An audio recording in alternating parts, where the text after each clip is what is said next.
right. Oh. And we're live. Hey, what's up? Welcome to the first installment of the Stealy Jax Podcast. And you don't get to know what it's about yet. It's a secret for now. But Jake's going to be playing some songs. One song, multiple songs. We'll find out, at least one. So, it's your show. I don't even know what it's about yet. Should I hop in? Go for it. Awesome. Yeah, this is, we'll see if I remember the lyrics, man. This is a song called Joshua. It is probably, I wrote it, I came up with an idea like years and years ago, and then in 2019 I was in the ocean in California. This sounds like one of those stories people tell that sucks, but I honestly was just in the ocean in California, and the lyrics finally started coming to me about it, so I had to like run in and write them, and yeah, I'll just play it and we can talk about it after.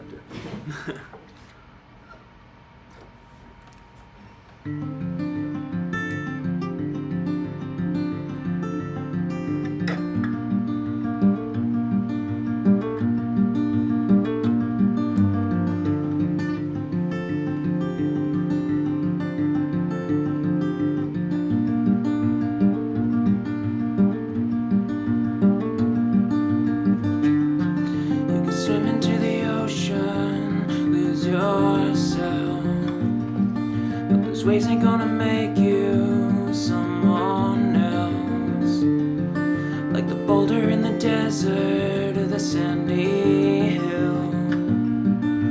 Erosion's gonna move you if you stand still. I can't take you back.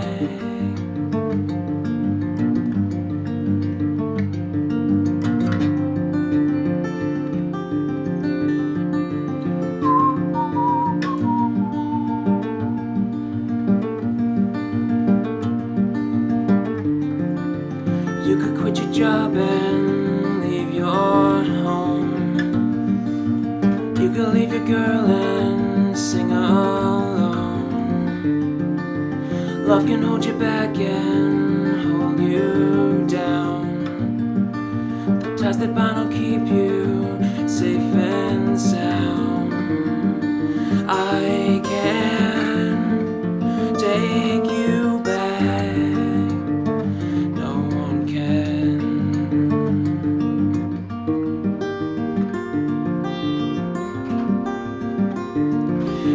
Hide behind the ties that bind the problems that you find inside.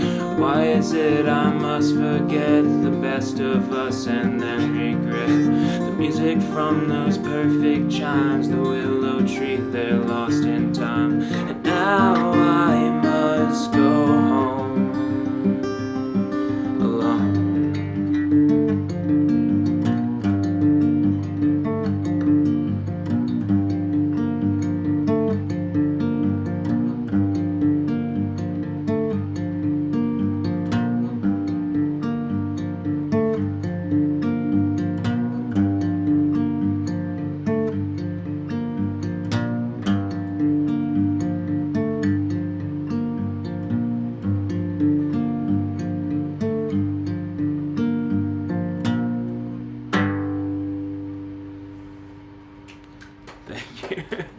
So that's Joshua, and that I have planned for the opening track of an album I'm just starting to like work on in earnest. But do you mind if before we get into it I play the actual opener to my actual existing first album? Yeah, go for it. Yeah?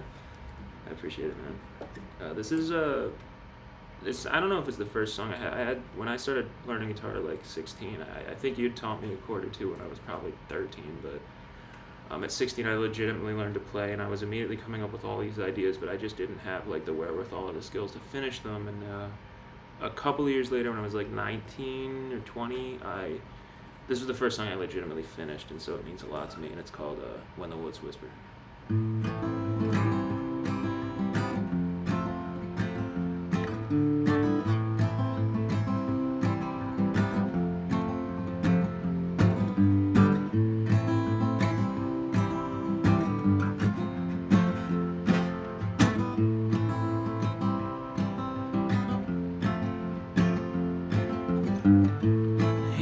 was young, the world was small. People and places seemed so tall. Riding home in your car, head out the window and hair on the wind. The evening leaves that seem to call him. The winding streets and neighborhoods. The pedal he pushed as fast as he could, trusting only tires and steel to hold his weight. If he could move fast enough, he'd be safe. Garages and basements and trees are the most accepting place that a boy will ever see. So the people may scream, but the woods only whisper. Garages and basements and trees are the most accepting place that a boy will ever see. So the people may scream, but the woods only whisper. He heard the crashes in his dreams. He woke up to a louder reality. In bed he tried to sew the seams. He thought if these sheets could only swallow me. In old photos he never smiled. Sometimes he could only be a problem child.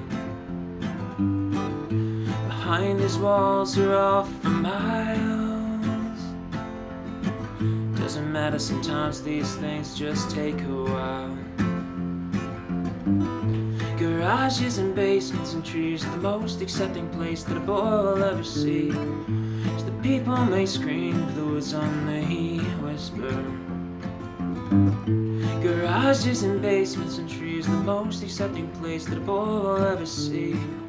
So the people may scream, but the woods only whisper. So alone in the forest, it wonders if they'll even notice. Is the roots let loose that he's falling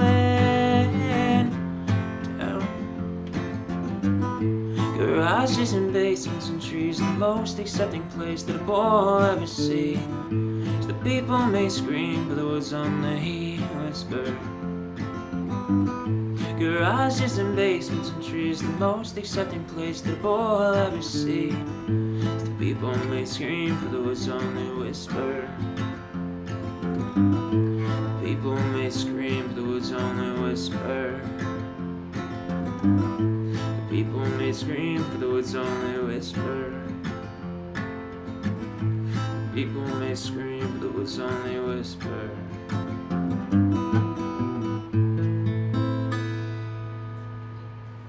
Woo!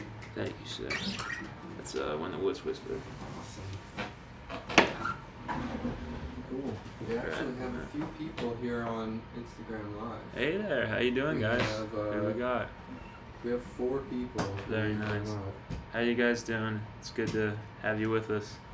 I know when I see a video pop up on Instagram Live, I'm just like, yeah, whatever. So I really appreciate that 4 people are chilling. Are deciding to join on here. Listen to my bullshit. Yeah. So you can move that chair over to the side, basically, like facing in, where your coffee is. Got it. Let me just put this aside.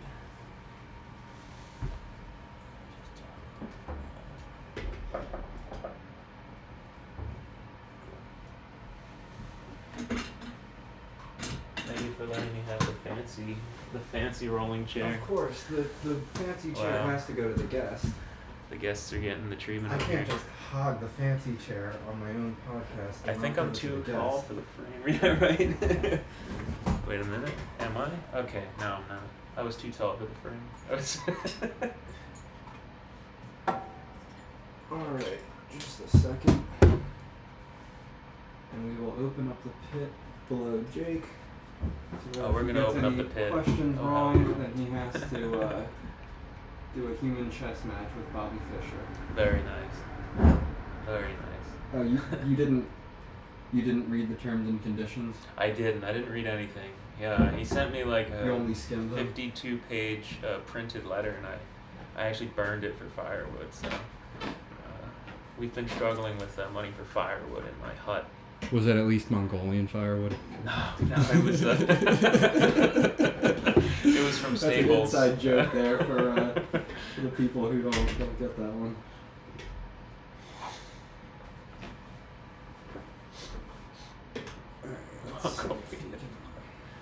The last time I bought firewood, it was Estonian birch, and I'm not even joking. I don't know what Estonian birch is, but it sounded nice, and so I purchased it for probably too much money. And then I immediately had the fire department called on me because I was unaware we were 2.5 months into a drought. Oh, that's what it was, right? Estonian, I forgot. I really thought I got it with Mongolian. It would be pretty wild if we were shipping it from nearly China. Alright, you can actually move back a little bit. Back as in this way? If you're This way? able to. Just move the... Should I move the coffee while you're doing that? Very nervous. Probably. I feel like we're gonna play Twister and I'm gonna like reach through your leg. I'm just gonna get Oh wow. You have no idea what a near miss that was. Guys, I want to be I'm gonna advertise not a specific coffee brand, but just the concept of drinking coffee at 9 p.m. That's my advertising. That's our sponsor is the lobby for the concept of drinking coffee after 5 p.m. All right, thank you for everyone who hung in there. I once dated a girl with a ceiling like this, like a garret room, and I walked into it.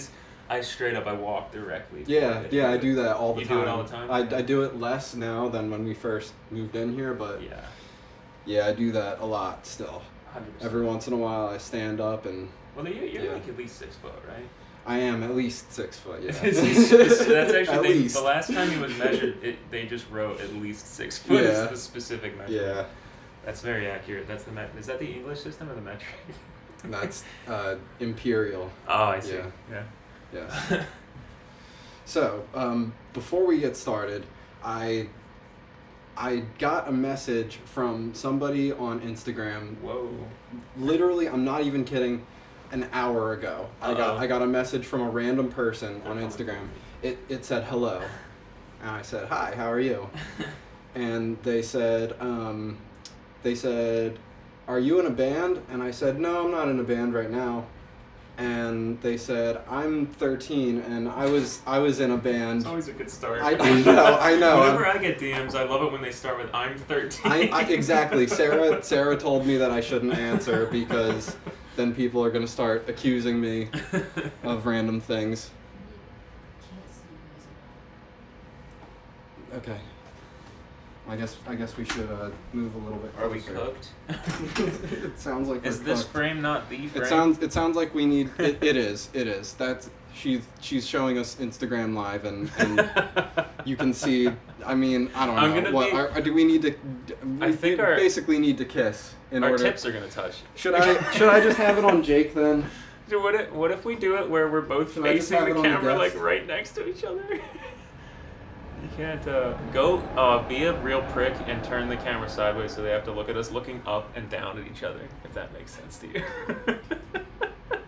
I'll just be a phantom interviewer. Oh no, they're gonna look at me? Okay. And Jake can just be in the Oh, spotlight. I hate that.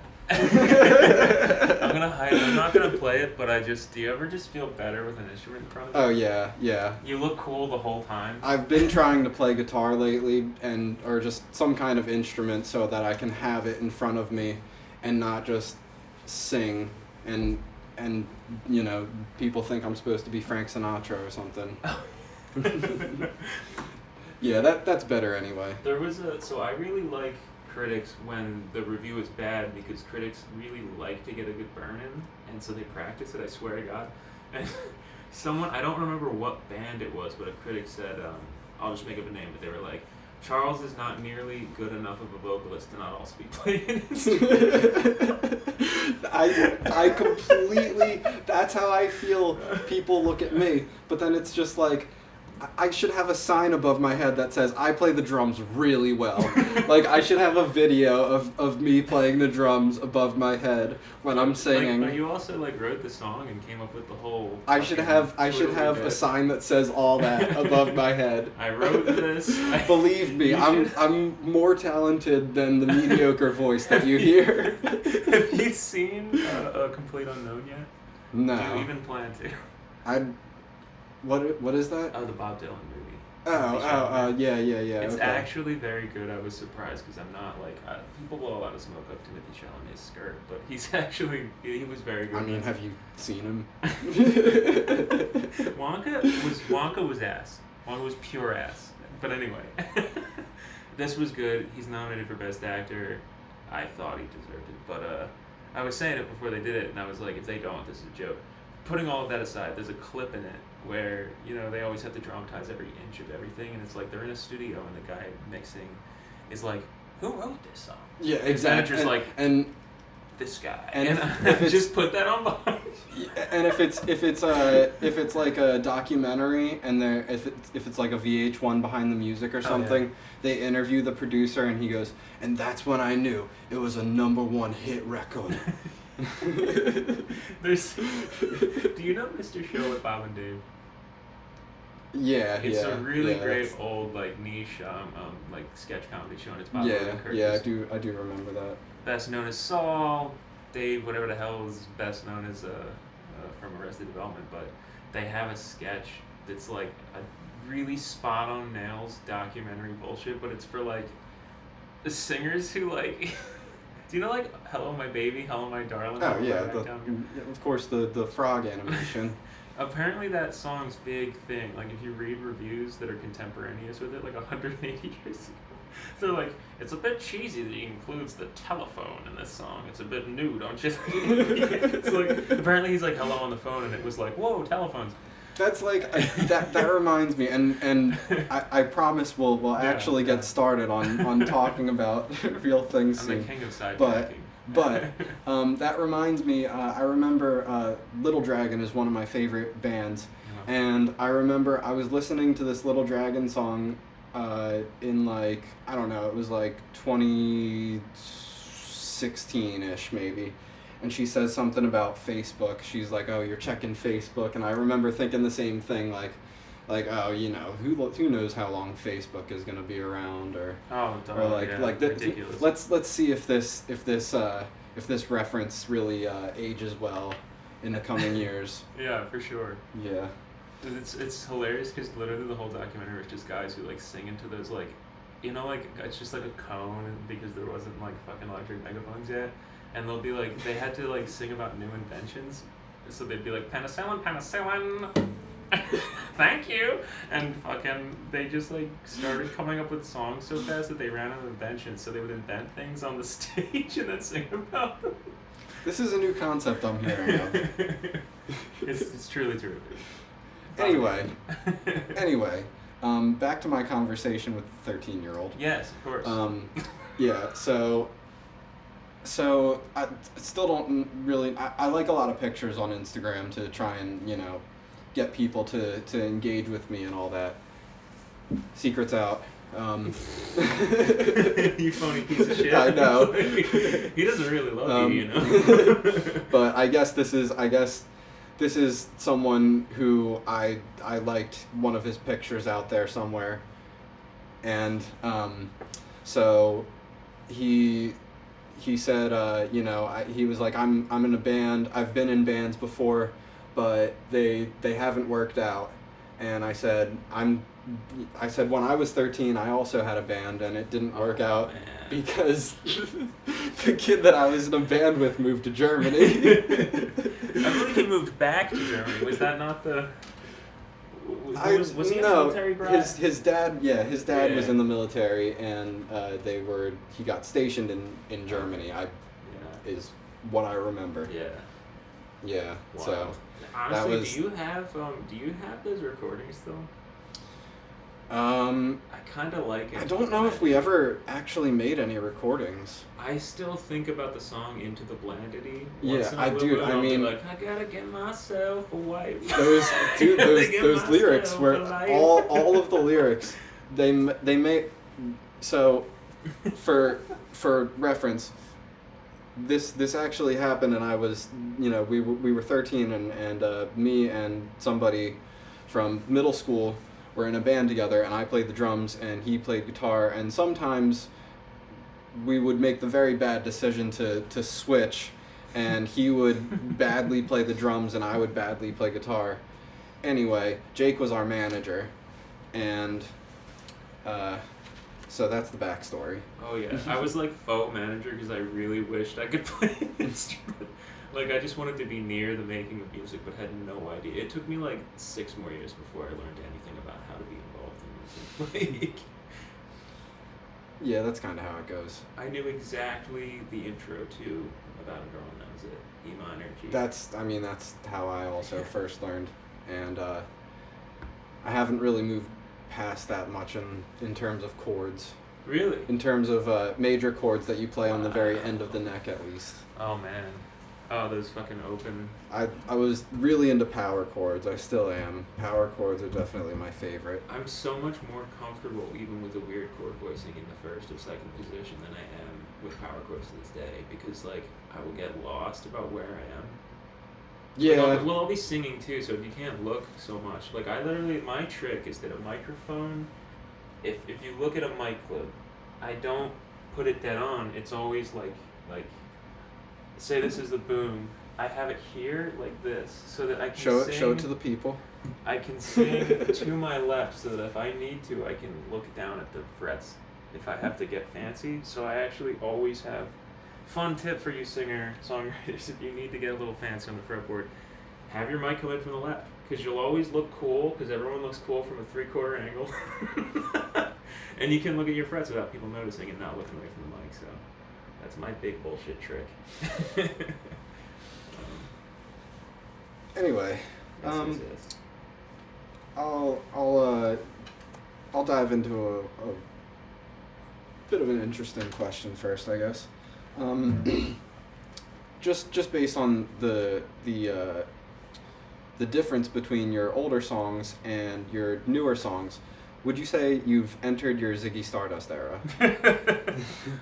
Only because of the song. Did you see me play Cosmic Come Down? Yeah, that was at the last open mic, yeah, right? You were there at that one? Okay, yes. Yeah, yes. That's what inspired the question. Yes, 100%, but also no. It's probably not going to become a trend. I occasionally, I don't write often, and I don't usually write on purpose. I usually just, it'll be 2 in the morning, and I'll wake up and go, fuck, I have an idea, and it's quiet, I'll be quiet, and I'll, really shittily do it and do it on my phone. But that one kind of came to me, but I was like, it was one of the few times I was like, oh, it'll be fun and novelty, has to write an Alien song. Perfect late night material. Yeah, 100%. I don't even remember. I was probably in my sister's basement when I wrote that before I moved back down here. So it's a good time. It's definitely a song a deadbeat would write. So that was a Mountains song? Oh yeah. I was living in my sister's, and I was working 2 days a week. Had finished the record, but hadn't moved back down yet. So the excuse to be working so little was gone, and I was I'd finished the project I went for. So I had time to come up with Alien songs. Is basically that's kind of where I'm at right now. Yeah, man. Are you a Modest Mouse fan? Oh, huge, yeah. So have you? I was only told this, and I didn't really verify it for myself. But have you looked into the backstory of Modest Mouse and? Not deeply. My best friend Rob Birnbaum would know more, because he's the fan of the two of us. I just like their music. I just know some of the music. Well, so when I worked at I don't know, people don't say their actual places of work that they've worked at in the past, but I worked at a record pressing factory at one point. I literally interviewed at the same place before I knew you worked there. Yeah, and one of my coworkers told me that that Modest Mouse, I think we were pressing one of their records, and he said he was really into Modest Mouse, and he said that their singer, his mom's house flooded, and so she had to leave, and he moved into the flooded house and started doing a lot of drugs. And he said the guy was like doing meth and everything. And I'm sorry if I'm getting this wrong. But we don't. But this is what I was told. But I'm gonna be straight up. Like, he strikes me as an indie hick, which is a weird combo. I mean, yeah, like, and you know what I mean. Like, indie, totally like idiosyncratic, liberal-esque, funny style, but also kind of like a meth. Like, of all the drugs, it's meth. It's like DUIs. It's like looks like shit and has an accent. See, this just inspired me. I think I might need a Jamie. You know, on Joe Rogan, I might need a Jamie to pull something up. like I'm kind of like telling off a story that I heard. like this is a real like a guy. couple of years ago. This is a real man. This guy, for all I know, this guy could be watching this right now, and he could be like, oh, and I know what for a fact bastard. he hates it when people bring up the DUI. Sorry, bro. Yeah. Someone did it in an interview once. He was like, well, I don't want to talk about those things. And I was like, of course you don't. The poor bastard. No, we do not bring up DUIs on the Stealy Jax podcast. No. Not yet, at least. Not yet. We don't really have the popularity to be controversial yet. So let's see. I have some less personal questions, and I have some more personal questions. Let's get a less personal question going here. So Jake runs an open mic night in Medford, New Jersey at Lower Forge Brewery. Come check it out on every second Friday of the month. Yes, sir. 7 p.m. 14 South Main Street. Yes.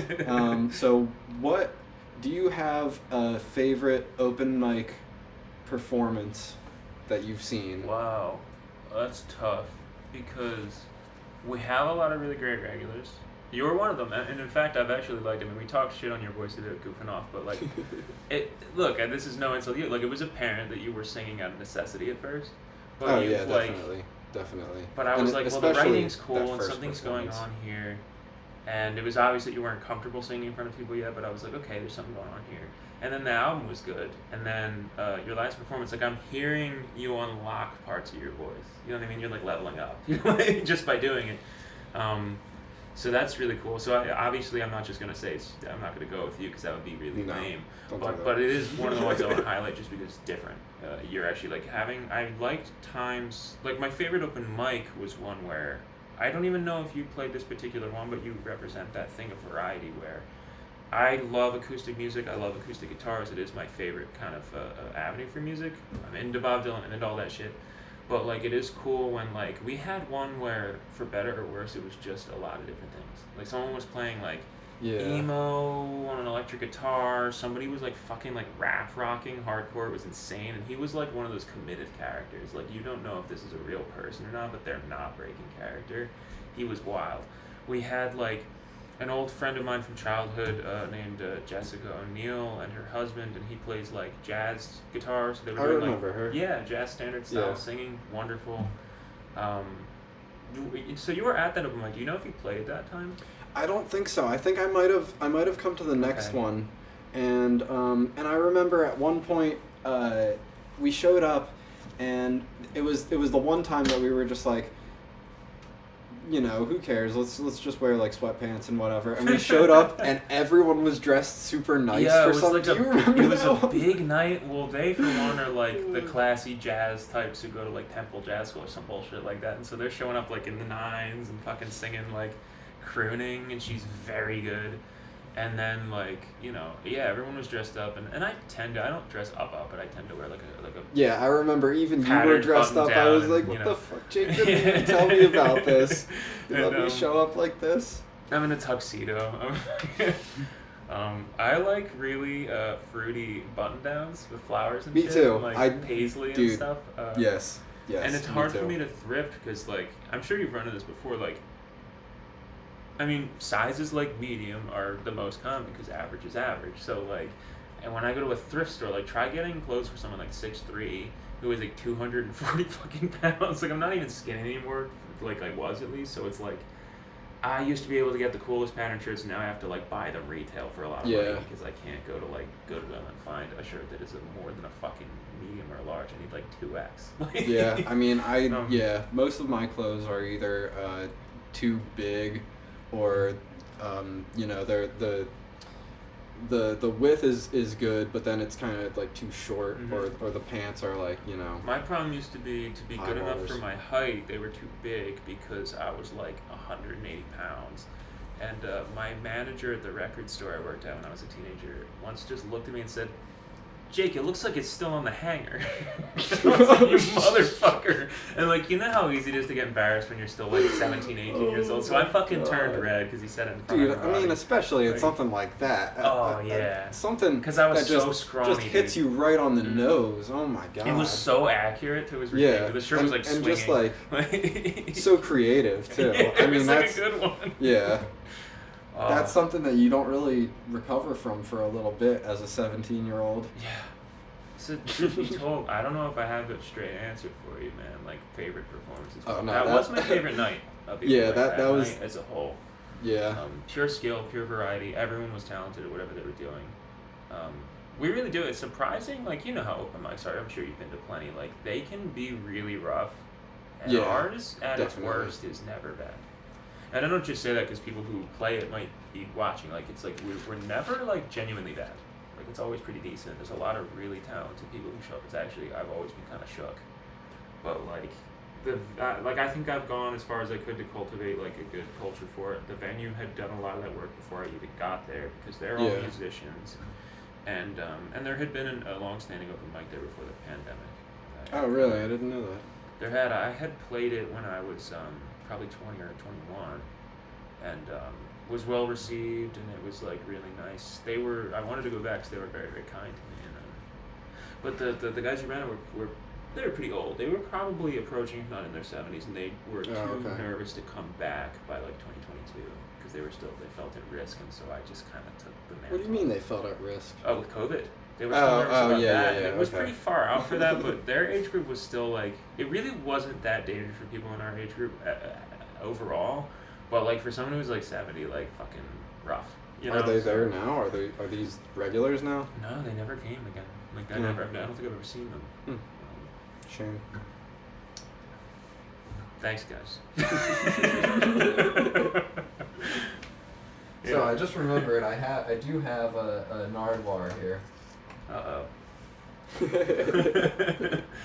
Oh man. Fuck me. Do you remember when I didn't give this back to you and I was every week I'd be like, "Oh yeah, I'll give it to you in class," and then forgot. I mean, I never for months. I never really needed it. Oh man, I recorded some of this was the first device I ever recorded music on. Yeah, me too. I recorded a few demos. I don't know what happened to those demos. I have lost them.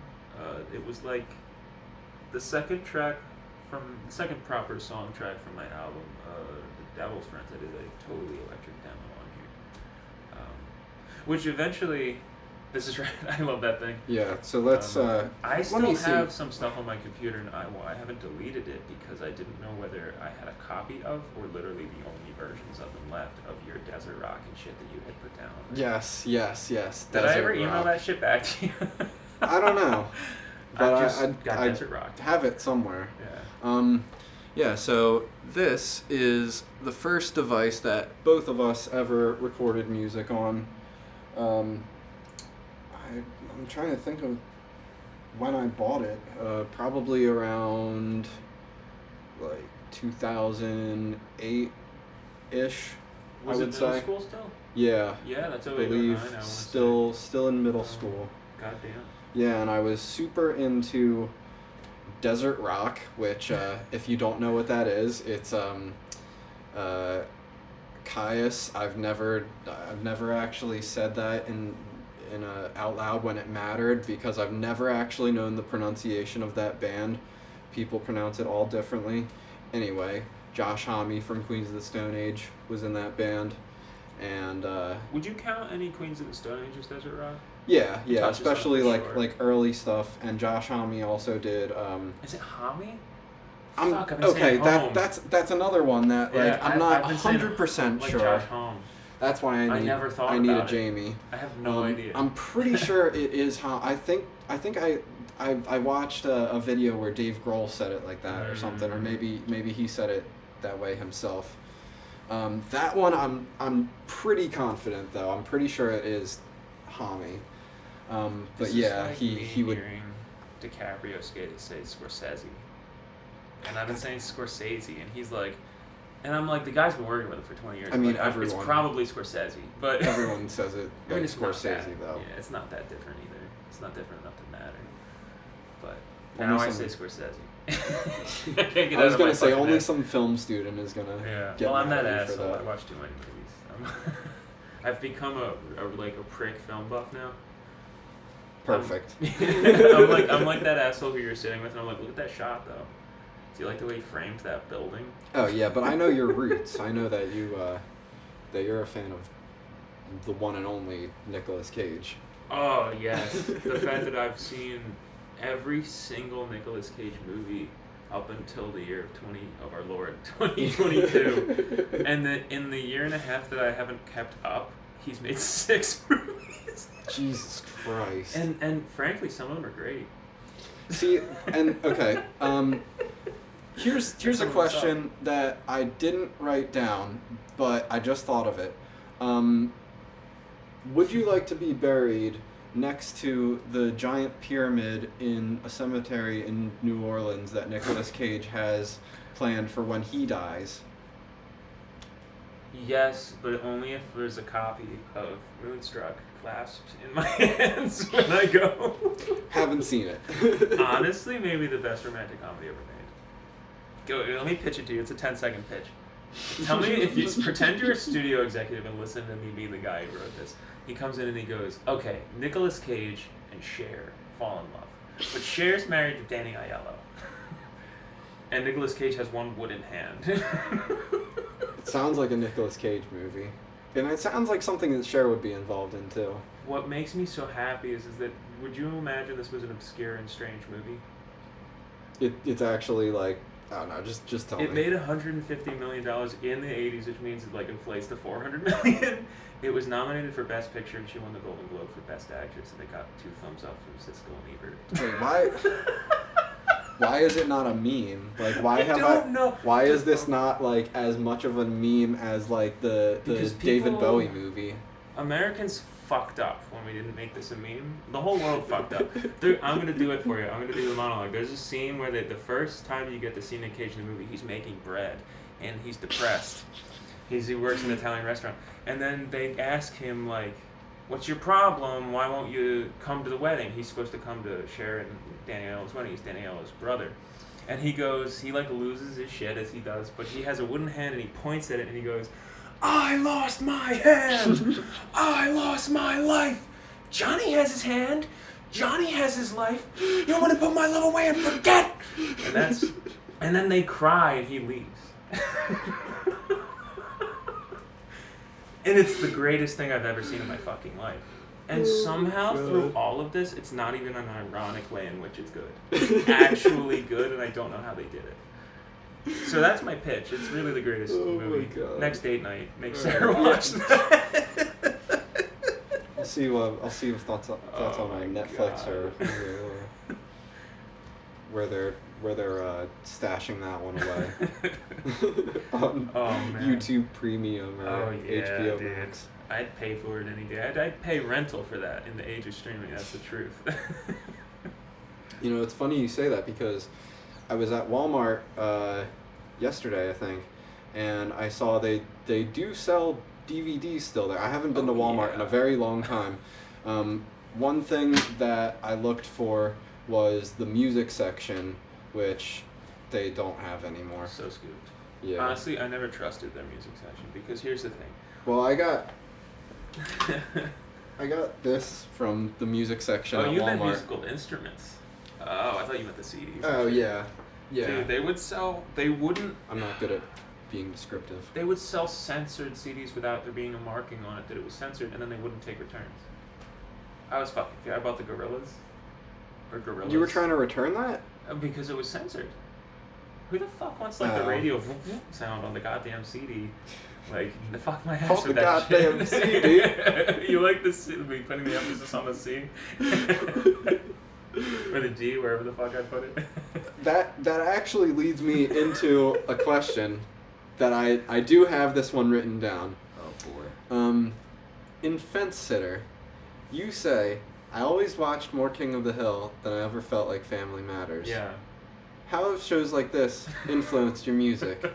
Specifically and only that line.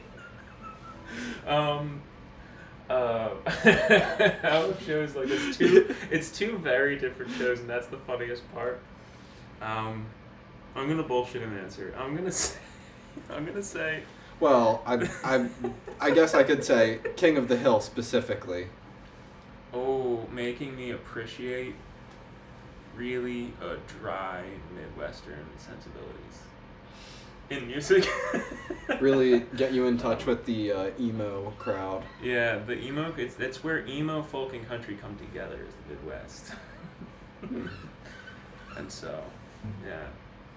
And it's really hard not to, I don't know if anyone knows this, but it's really hard when you play certain styles of music not to take on the drawl or the accent most associated with said genre. I think because of the osmosis of listening to so many different people. See, it's very easy, though, to sing Arctic Monkeys as an American. Depending on what era. It gets easier as the music ages, but... I have trouble with the English songs. It's always pretty well. It's because what's his name? Alex Turner, I think, is their singer. Yeah.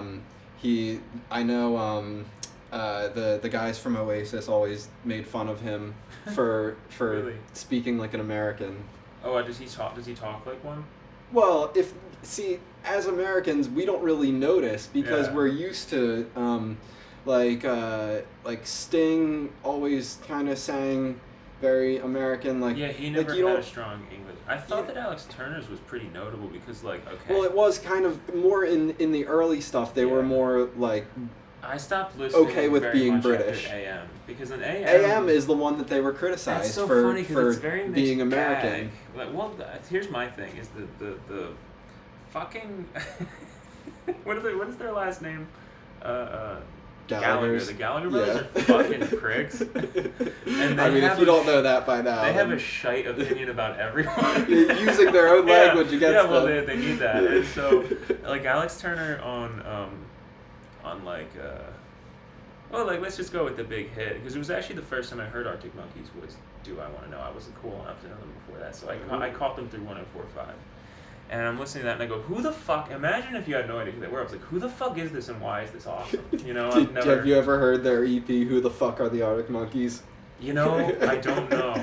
Like, by now I've listened to all their albums and I have most of them, but then I was a naive child. Well, that exact sentence is the title of one of their EPs. I love that. But when he says, like, if you got the goods... He, like, can barely get the word gut. It's, like, inside of itself, the way he says guts. And I'm like... So his accent would come out pretty strong on certain words, even in that record. So I'm going to say the Gallaghers are full of shit. I can't speak for, like, what is it, Reality Base Hotel or whatever the fuck, which was, like, an Alex Turner crooning album. It's fine. I listened to that one. I don't remember it. Yeah. That's a problem for me. Yeah. Like, if I listen to a record once, it doesn't make me immediately want to listen to it twice, and I don't remember the songs. It might be good, and I haven't gotten it yet, but I doubt it's great. It's like, I feel like AM was like, if you took an Arctic Monkeys song and made it into, like, one of those slow and reverb YouTube edits, and then Tranquility Base Hotel and Casino, whatever... That was like if you took one of those slow and reverb YouTube edits and made a slow and reverb YouTube edit out of that. That's pretty good. Yeah, I don't know. It was like too bland for me, and they were such a guitar-driven band. I know that's the inevitable slide, right? People are always battling with bands that they like their guitar-based. Like The Cure is the classic. And they're afraid they're gonna go synth. there's been a long debate about Death Cab in that regard, but I argue Death Cab is still putting out good records, very good records, but not necessarily good for them. See, that I kind of like when bands do that, like Block Party's turn. I don't know if you're a Block Party fan. I never got it. I don't even. I've heard Silent Alarm. Silent Alarm is probably I would say my favorite, and I feel like they were criticized a lot. You know how people do. Yeah. For their next one, I think it might have been a couple further down. I think their next one might have been Intimacy. But that's their, most like EDM-y kind of album, and that one is, I love that album so much, and I mean, I guess it makes sense because I'm into electronic music, but I've always, for sure, yeah. I've also always been into, I kind of am. I've Obviously, always been into, more, like rock musicians trying to make electronic music. Like Radiohead is obviously the classic. And they're one of the great examples of someone successfully incorporating electronic music. I think they made some of the best electronic music. And they were great at combining, guitar, drum, rock with electronic music too. I mean, I always argue that. Of course, we're jerking off Radiohead. Well, you have to. But I know people are always like Kid A or something, but I always argue that the reason I think OK Computer is their best album is because it is the perfect medium between their like weird electronic experimentation and their obvious alternative rock. For me, like, it's why they kind of peaked there, because it's like perfectly on that line where you could introduce the masses to some weird shit. Yeah. Which I love that angle. I love everything before and after. Like, I even like Pablo Honey. It's not nearly one of their great records, but it's a good record as far as like. Well, it's again kind of like what I said about Death Cab. It's like the worst Death Cab record for me is a standout record if you just pick a random asshole band off the shelf. But for a band that good, it's not standing up to like Transatlantis is a masterpiece. And so, I mean, if you're into that kind of thing, and it's like Pablo Honey's probably just like a kind of a bad Radiohead record, but it's definitely an above average alternative rock record. There's a lot of shit, you know what I'm saying? Like it's got. Well, I mean, definitely they have that one Bossa Nova song on it. It's basically it's been so long since it's I've called heard it's called like Fallout or something, and it has the drummer plays a Bossa Nova beat. That always stuck out to me. Actually, do you mind if I play a riff really quick?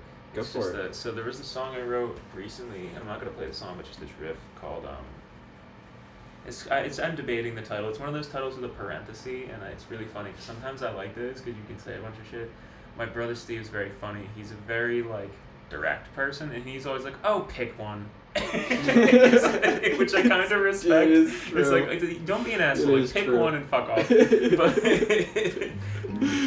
But that's something I would have said when I was like a kid, because I remember seeing the Police did a cover of "Do You Remember Walking in the Sand" in parentheses, and it's just like, can't you just ask the question? Like, do you remember walking in the sand? It's okay to, and now that song is turned into the Oh No song on TikTok. And I like that song, the original. It's a good song. And I of course, love 60s pop. I'm such a sucker. I love the Everly Brothers. Like, I love that kind of shit. I like cute love songs and shit from the 60s, and I love vocal harmony. So, like, I'm such a sucker for doo-wop. Early 60s. Yeah, doo-wop and even just like 60s pop and stuff, because people often associate that. I love the Beach Boys, yeah. Obviously. Some of their early stuff is like so dorky that it's hard not to be like, but I do just respect the sheer arrangement skills that Brian Wilson had. Are nuts. Those vocal harmonies are crazy. But I can't even quite remember the chords to this riff, but it's not a Bossa Nova, but it was a little bit inspired by that sort of Girl from Ipanema. You know how all their songs are like. Gotta have that rhythm. This one's like half that. It's like.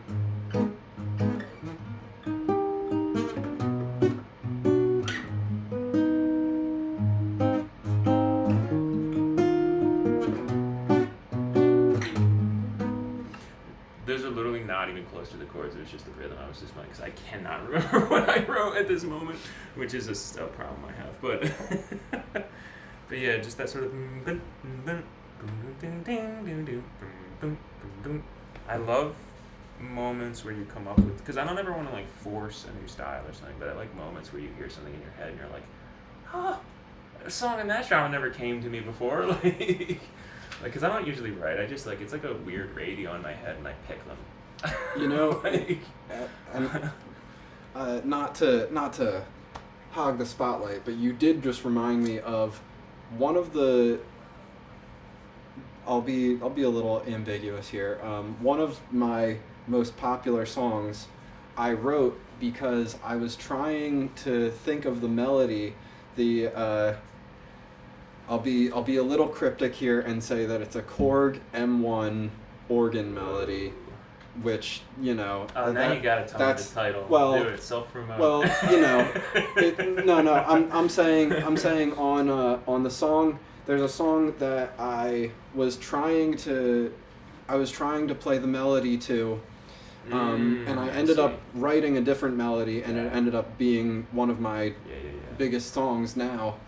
But the Korg M1 melody, I feel comfortable saying that because anyone who knows the Korg M1 organ sound was used in like every single house record in the 90s. So, yeah, good luck figuring out what song I'm talking about. I hate, like, that's my ultimate thing is every time I write a song, I spend days trying to figure out who I ripped off. Yeah. And sometimes I find it and I go, oh, thank God it's not close enough to that. Yes. It's inspiration, but it's not. And then sometimes I go, fuck, I'm doing it anyway. And Yeah. then other times I go, well, it's got to change. It's too much. I've had this conversation with Sarah over so many songs, Do you know this so song? many beats that I've made. What's this remind you of? No, it'll be me taking a video of some device, either my computer or I've been making everything on my Polyend tracker. That's not a paid endorsement. You know, Polyend, if you want to pay me, then send me something, and I will gladly endorse it because I love that thing so much. But yeah, that's what I've been writing on brand of lately. everything I have and asking for an endorsement. I'll be like Epiphone, Kaiser. I mean, that is one thing that I truly do. I mean, it's amazing for the price that I got it for. Yeah. But I've sent Sarah many videos or just many recordings of it lately, and just been like, what song is this? And if she can tell me the song that it reminds her of that I feel like I'm ripping off, then I can't go through and make that into a full song. How often does she, like, catch you? I'd say about half the time. Ooh, and yeah. The funny thing is that on the more obvious songs, the ones that I'm just like, this is clearly this song, and anyone who hears it is going to know it and is going to call me out. Those ones, she's always like, yeah, I don't know. And I'm like, dude, you love this song more than I do. And then on the ones where it's like, oh, yeah, you know, I'm kind of more of a fan of this artist than she is, those are the ones that she'll just be like, oh, that's obviously this song by this artist that I didn't know she listened to as much as she Rob used to apparently knock me does. out trying to get me on them. And he would do it a lot, and I'd be like, oh, stop, it's a stretch. Like, I see it, and it might even be why I did it, but it's like a single line in the middle of the thing that's, like, related to another. You know, like, do you know Easy, the one I do pretty often? There's a line in it where it's like, I just need to, like, hear a chord to sing it right, but, and I know, and I know, and I know, and I know, eventually it'd show. I could have thought without a song, life would have left me all alone. There's a song called Magic by Coldplay. And he's like, and I don't, and I don't, and I don't, and I don't want anybody else but you. Yeah, I mean, that's... And I don't. It's a descending melody with a repeated line that's very similar, but I'm like, it's not cool.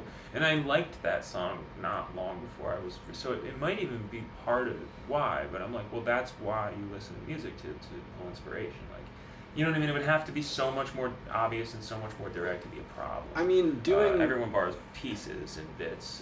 And doing that sort of thing was really popular too around the time that Coldplay was popular. So I mean, you're not ripping off Coldplay. I feel like they probably ripped someone else off. Yeah, I'm sorry. I don't know. It's coming to me the Bill Withers song where. That's what I thought you were going to say. I know. People keep making memes where it's like when my girls tell me everything I'm supposed to do, and he's like, and I know, and it's like 11 times. It's so long. It's crazy. Like, how does he commit to that every time? It's funny. I was at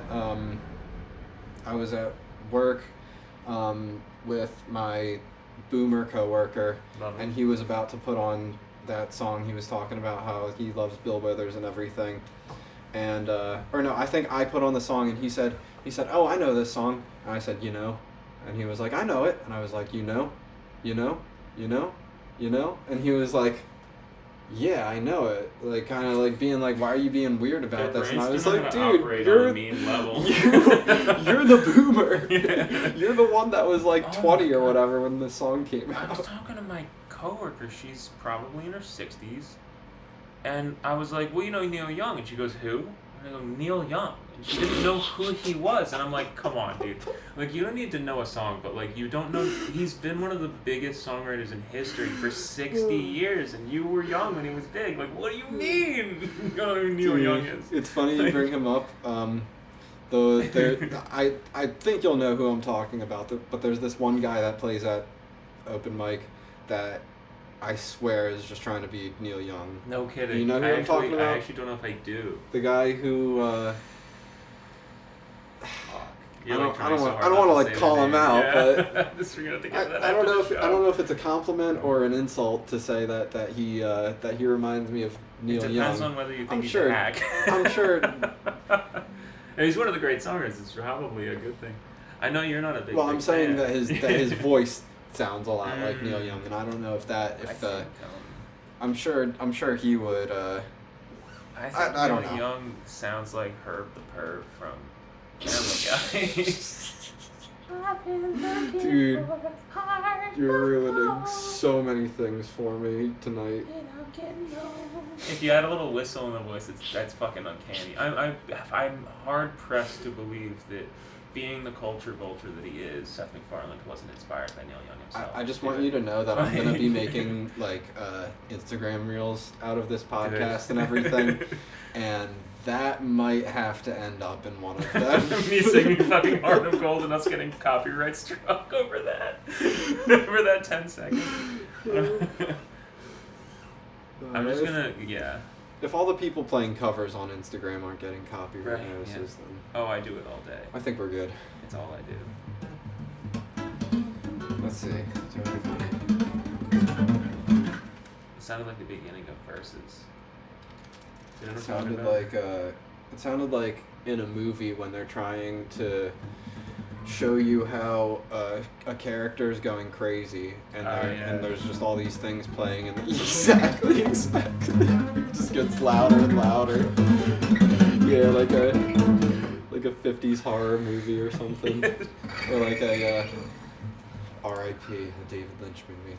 Oh man, dude, I started Twin Peaks that day. I haven't really seen very much. I've never seen and Twin Peaks. I was like saving it. I was trying to watch Eraserhead because I've never seen it, and like HBO Max. It's like that's a tough one. HBO Max is like the only thing you can watch it on. No, you don't have it. I steal mine through every family member. It's like between people I used to know and people I currently know, I have like every fucking stream. Do you have like any ex-girlfriends? We don't want to talk about that, but yeah, I guess that, we don't want me to lose my password. Yeah. But, something to ask. No, but right. I've recently watched all 3 Austin Powers for like the 18th time. Oh man, best films ever made. Yeah. I agree. Between that and Anchorman, it's some of the best comedy. That was Austin Powers was one of the first adult humor movies that I was ever shown as a kid. Oh my god, like the first one? And I'm pretty sure. And I remember I can't remember. No, I think it was the second one, because it was the blonde girls. Yeah. And I remember that God's was like the first time I ever saw like hella cleavage like that. Oh yeah, and I can't. God bless her. I can't remember her name, but she's so hot. She There's probably something still looks good now, intoxicating too. about giant eyeballs and giant boobs. Speaking of people That's who people who still look good now, and I think she is in her like 60s, but still looks amazing, is Sade. Who the fuck? Oh, I've been reading it as Sadie. Yeah. Okay. There's another. Dude, I'm pronouncing Sade. all She the still all looks the good? questionable I pronunciations. forgot she's not the one. Who's the one who died under suspicious circumstances among the like sort of diva Selena? black female singers? Is it Selena? Yeah. She is that what they call it? It was she sort was of the folk murdered diva by sound, her by her manager. God damn it. I think she was her manager who became like obsessed with her.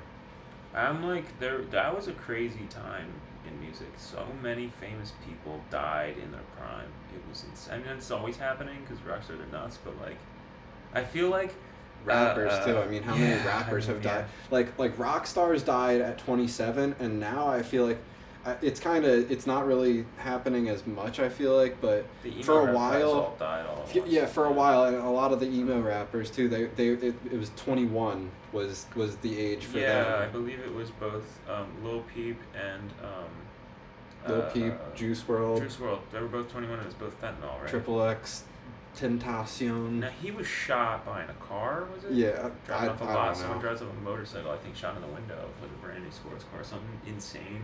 Yeah. Yeah, and I mean, yeah, it's wild, but it's kind of like the same way it wasn't as shocking from the sort of depressive heroin addict culture of the Seattle thing. It wasn't as shocking from the depressive, fucking prescription drug Yeah, but culture I don't know. of It's that like scene. at least give and yourself crime give yourself a little more time, you know? Yeah, it's like tough. at least It's like they waited a little bit It's longer. crazy. The rock stars waited a little bit longer. Scott Weiland is like 52. Yeah, dude, and that was like a second. Killing themselves. They're old. I was They're gonna still say doing there's it. like a second wave of that, and like it's the Chris same Cornell. guys, yeah, Chris Cornell. Dude, that was so. I'm gonna count the guy from Linkin Park because he's tangential. That was to the so scene, sad. All that shit. And then it was an overdose for him, for Weiland, and then Dolores O'Riordan to the Cranberries around the same time. Oh my God. And I that was the only time I ever cried when a famous person died because I think her voice is so unique. And I love her, but it's actually a huge influence on me. Like, I was influenced by female singers a lot. I definitely can see that. Well, I really like, it's a bit of a country Hank Williams thing, but I like, it's technically a form of yodeling what she would do, her voice crack shit, and she probably pushed it kind of far, but like... Well, Chapel Roan's bringing that back now. Okay. Well, I like, too, like, among the, like, this isn't emo rap, but it's sort of the pop rap kind of guys who are influenced by rock, like Post Malone.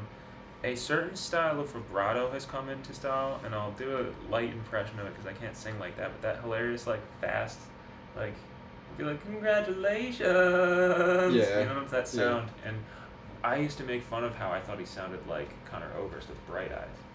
It's his thing. I called him a goat. Oh, yeah, He'd be like, every day I feel so sad. I definitely, I can hear some of that influence on you, too. Well, yeah, oh, for sure. He's huge.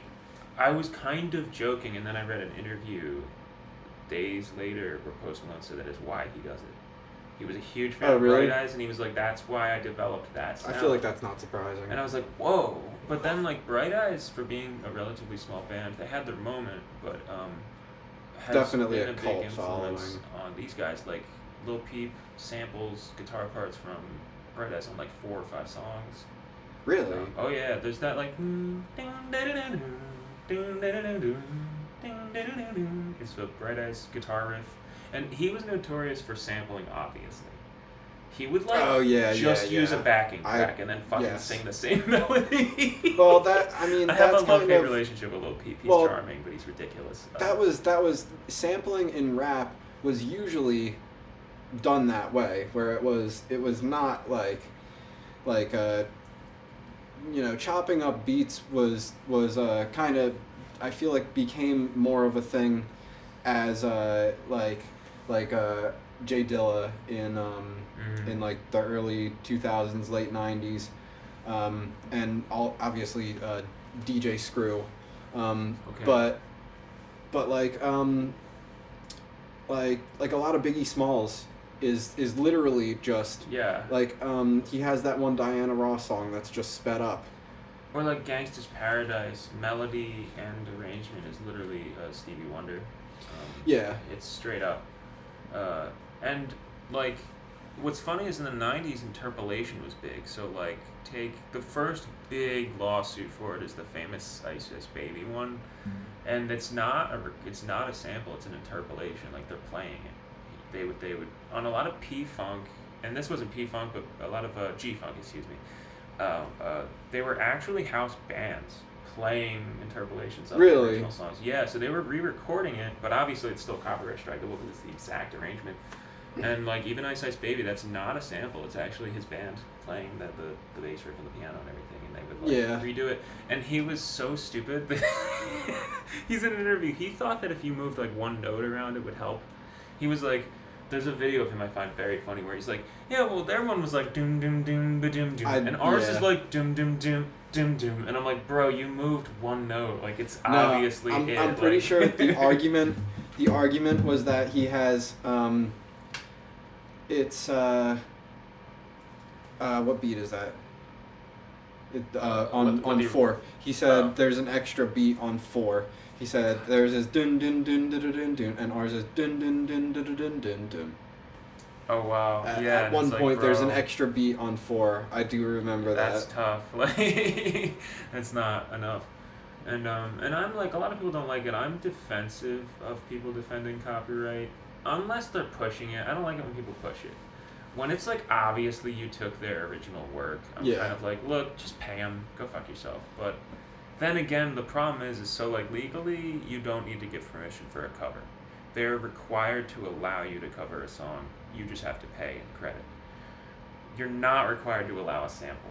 And so some people go, well, I have this idea that's really good and they're gonna stop me if they don't like it. So you do it and then get sued.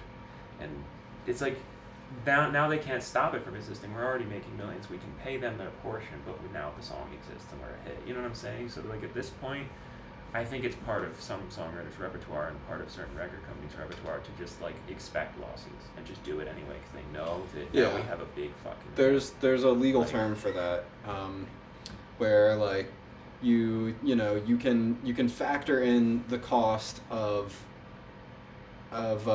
breaking the law essentially.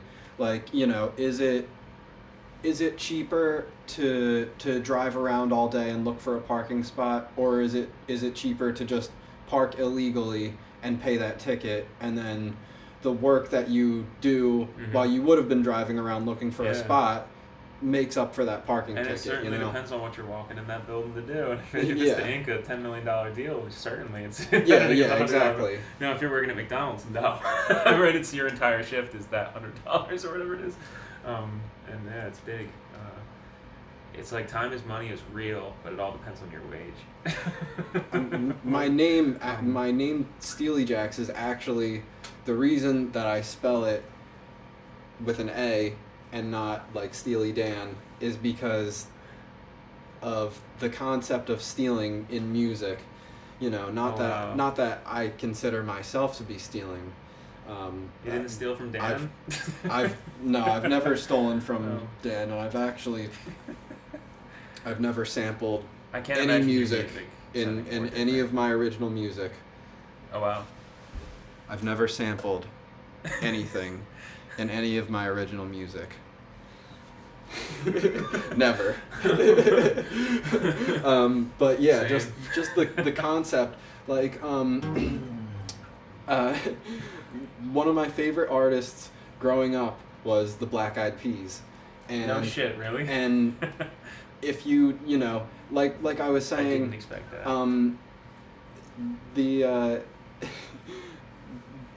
In the 90s and in early rap, when and it's kind of just a thing in rap to just play the sample or speed it up a little bit. Yeah.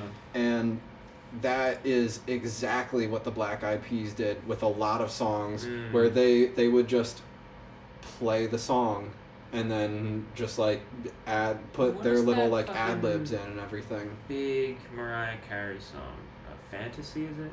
With the like.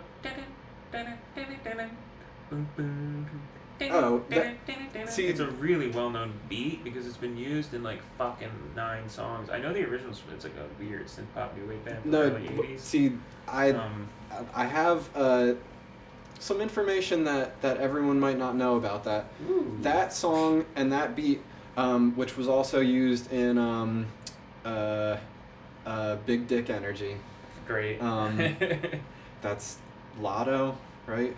Oh, I don't even know. But yeah, it was used recently, and that song is actually by the bass player, who is a girl, of the Talking Heads. No shit, really? Yeah. What was the group she was with called? Because there was a I forget. They were a weird kind of niche. I need Jamie to pull that up. Some kind of combination of synth pop and new wave, right? It was like a strange little group. Yeah, well, I early mean, 80s. being the bass player for Yeah, the Talking Heads. It would make sense. Yeah. By the way, as far as electronic music goes, my favorite art is like 80s.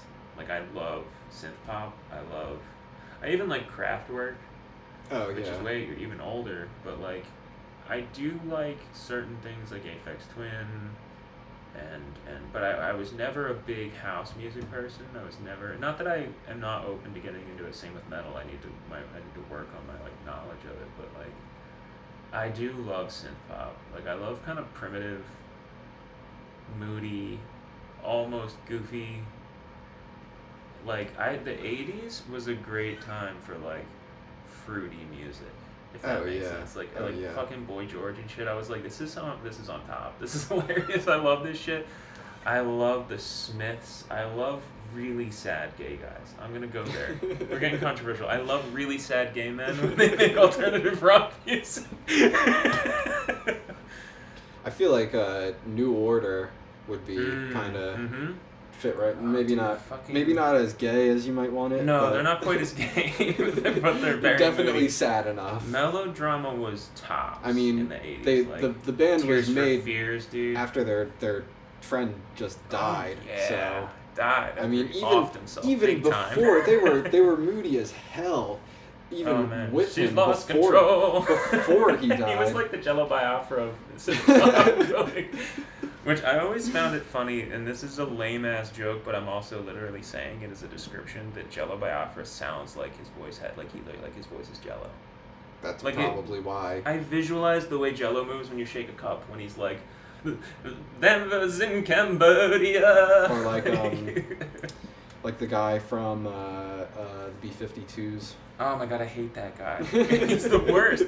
It sounds like the women all have beautiful voices. God bless them, I don't know their names, but like... if you really listen, their voices are kind of annoying, too. But like, they'll be singing, and you're right, but like, they'll be singing, and then it's like, he'll be like, yeah, baby! He sounds it makes it so I don't know. He sounds like Johnny Bravo. So fun to listen to, and just like so funny. I don't know. Like, and I know exactly what you're talking about. I have a love-hate relationship with their music because it's so cringy. It's so ridiculous. Like, I like Rome because he's not on that track. And her voice is tops there. The scratch, the vocal front, her voice is really nice on Rome. But here's a fun fact. I have, and this is true. Do you know the song The Promise by When in Rome? No. It's like, and I'm sorry if it don't come out the way I need you know it. It's like, if you need a friend, don't look to a stranger. Okay, yeah, that sounds familiar. It has this fucking drums. I've literally sang at the top of my lungs the chorus of that driving and crying t-shirt. This is not Taxi Cab Confessions. That's true. I'm an easy cry with art. It's not easy to do with actual bad things in my life, but with movies and music is where I get my catharsis. Believe me, I used to drive home from a soul-crushing job at 2 a.m. Every weeknight.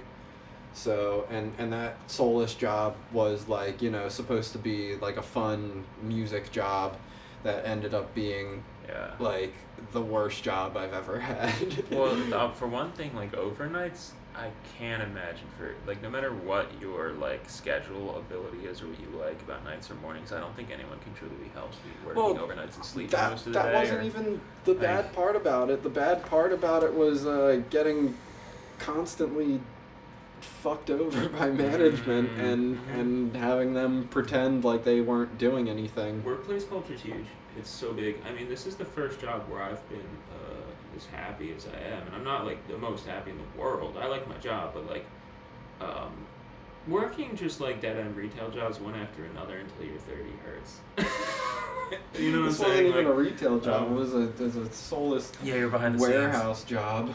And in some ways it's better because you don't have to deal with customers, but in other ways it's worse because there's a loneliness to it. I'm sure you had coworkers, but like, God, I get tired of it by social interaction sometimes, but I'm also kind of fueled by it. So it's like if I'm alone, I'm like, Amazon warehouse. Oh, God.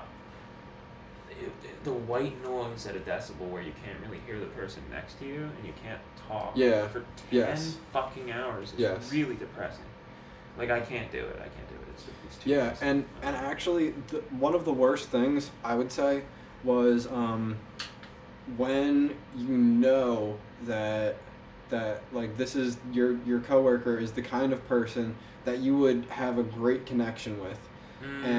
But it's just like there's just so much noise and you just don't feel like yelling and have like noise is something, and how ironic as a drummer, but noise is something that bothers me so much, and I hate like that's like the main reason why I don't like going to bars is because just this is noise. a funny thing we might connect over. So for being someone who loves to play music and fucking love, and I love loud music too. I love rock and roll. I love like fucking, but I'm not.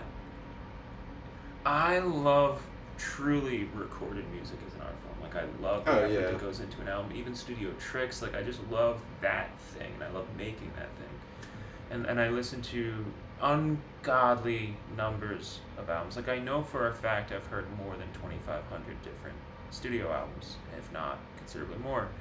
And like I just don't stop. And like it's ridiculous. I have a real problem. I just don't stop. No, it really is. It's like 24 hours a day. And it's like it's a bit obsessive, but it like has allowed me to get like almost a history. Like you start to see a picture, you know, and I'm sure you've had some of this experience where you start to see like a linear picture of how different styles of music develop and who influenced who and stuff as you listen to so many albums and listen to so many interviews. Yeah.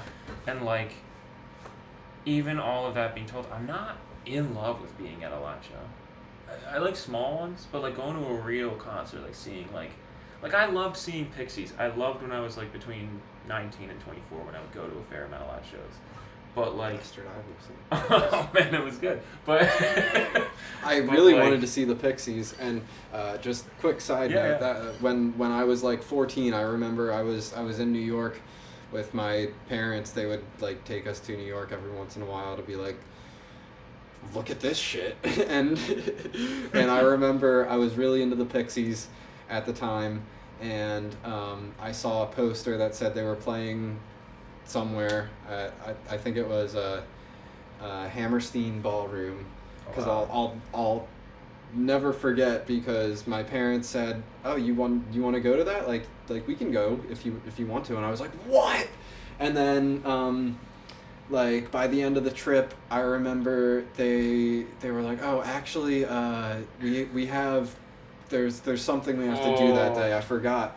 And I didn't talk to them for the rest of the trip. Yeah, dude, because I was so mad brutal. at them. I was lucky that I've never been good at keeping up with the band. You know how you need to kind of stay on top of Oh people yeah, and know when people are no, me either.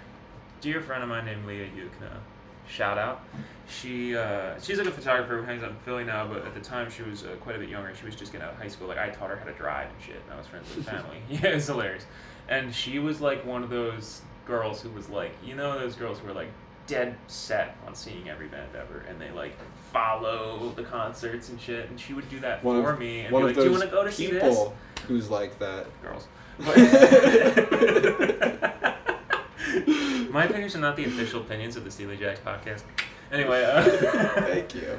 Girls are dumb. So no, I will say other people's shit, but officially on the Stealy Jax Podcast, yes, girls drool and boys rule. Thank you. Something about Jupiter, I don't remember.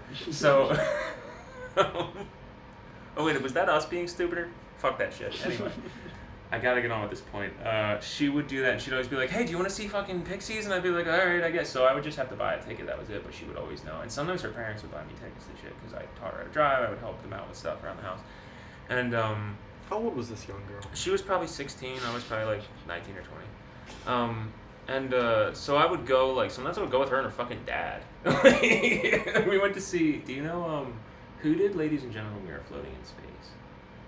Fuck. Spiritualized. Okay, thank you. I was not going to think Philly. about that, but that would have bothered me. I saw fucking Pixies with her at the Electric Factory, and I think some other people. We would usually find a gang of friends. And, by the way, I was really shocked. You're the reason I say Pixies and not the Pixies, because you were that pretentious prick who was like, it's Pixies. When we were like thank 12, you. And you Perfect. said the Pixies just now, and I was like, you fucker, I've been saying it right for a decade because of you. Yeah, I went back on my pretensions. Wow. I don't care anymore. He relaxed since we were 12, and I didn't know that. Yeah, But, no, well, see, it's because the Pixies are something that I've been into for a while, and at the time you caught me when I was a new fan and I had to prove myself. There are still plenty of things that I'm pretentious about because I'm newly into them and I have to prove myself. You're relaxed in your Pixies fandom. You're like, I don't need to prove shit. I'm gonna tell you one thing about the live show. Just don't say Trompe le Monde or anything Isn't it like Trompe that. le Monde? Well, you don't even need me.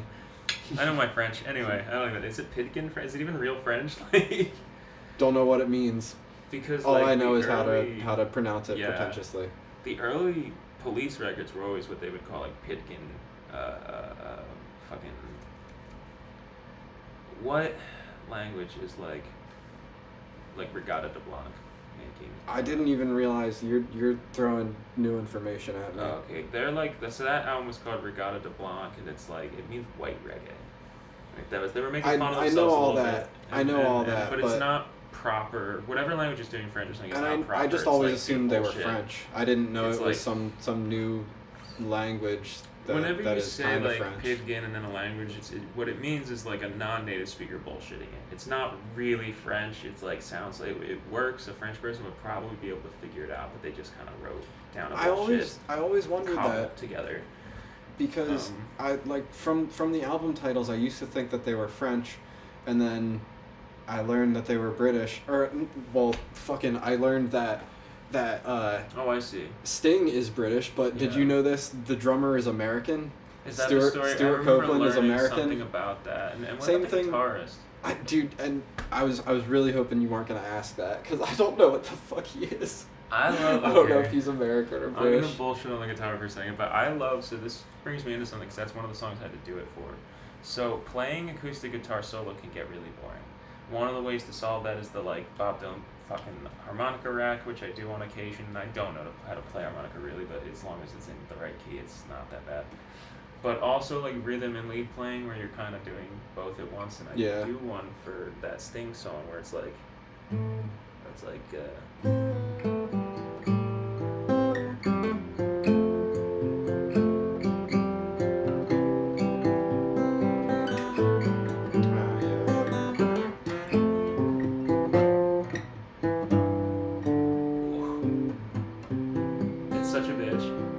Trying to do things like that and then sing in between without fucking it up, I'm so bad. I'm not a guitarist. I'm clearly a singer-songwriter guitarist, so it's like I learn as much as I have to play a song.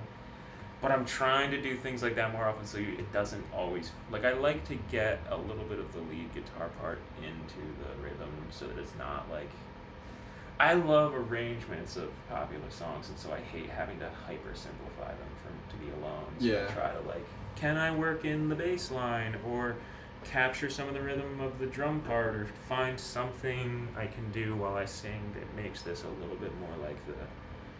But that was Fields of Gold. I used to have a girlfriend who thought it was the Fields of Bali, the place, because he says, Fields of Bali. Oh, barley. And he's fucking English, and I was like, "Are you kidding?" I was like, Indonesia. Yeah, fucking, thank you, because I have no idea where Bali is. I used to think that the Burj Khalifa, the tallest tower in the world, was in India, and it turns out it's in the United Arab Emirates. Yeah, it's in Dubai, right? Yeah, I thought Dubai was in India. I didn't know the United Arab Emirates existed. I don't know what the hell's going on it's over still there. it's kind of a relatively new thing. Right? Everything between Europe And Asia is India to me. I'm sorry. I'm sorry. I'm sorry. Thankfully, I have not tapped the Indian market yet, so... I think I have tapped the Scandinavian market. That was I do, like 2 of my 8 streams. I do get a lot of streams from Poland. A lot of, I guess, maybe I'm stereotyping, but I feel like my more depressing songs get a lot of play in Poland. And I don't know how much influence Germany still has culturally on that area of the world, but obviously electronic music has a lot of roots in German culture and stuff like that, so it might not be unlikely that those sister countries still have a fair amount of taste and interest in that. Well, I know Russia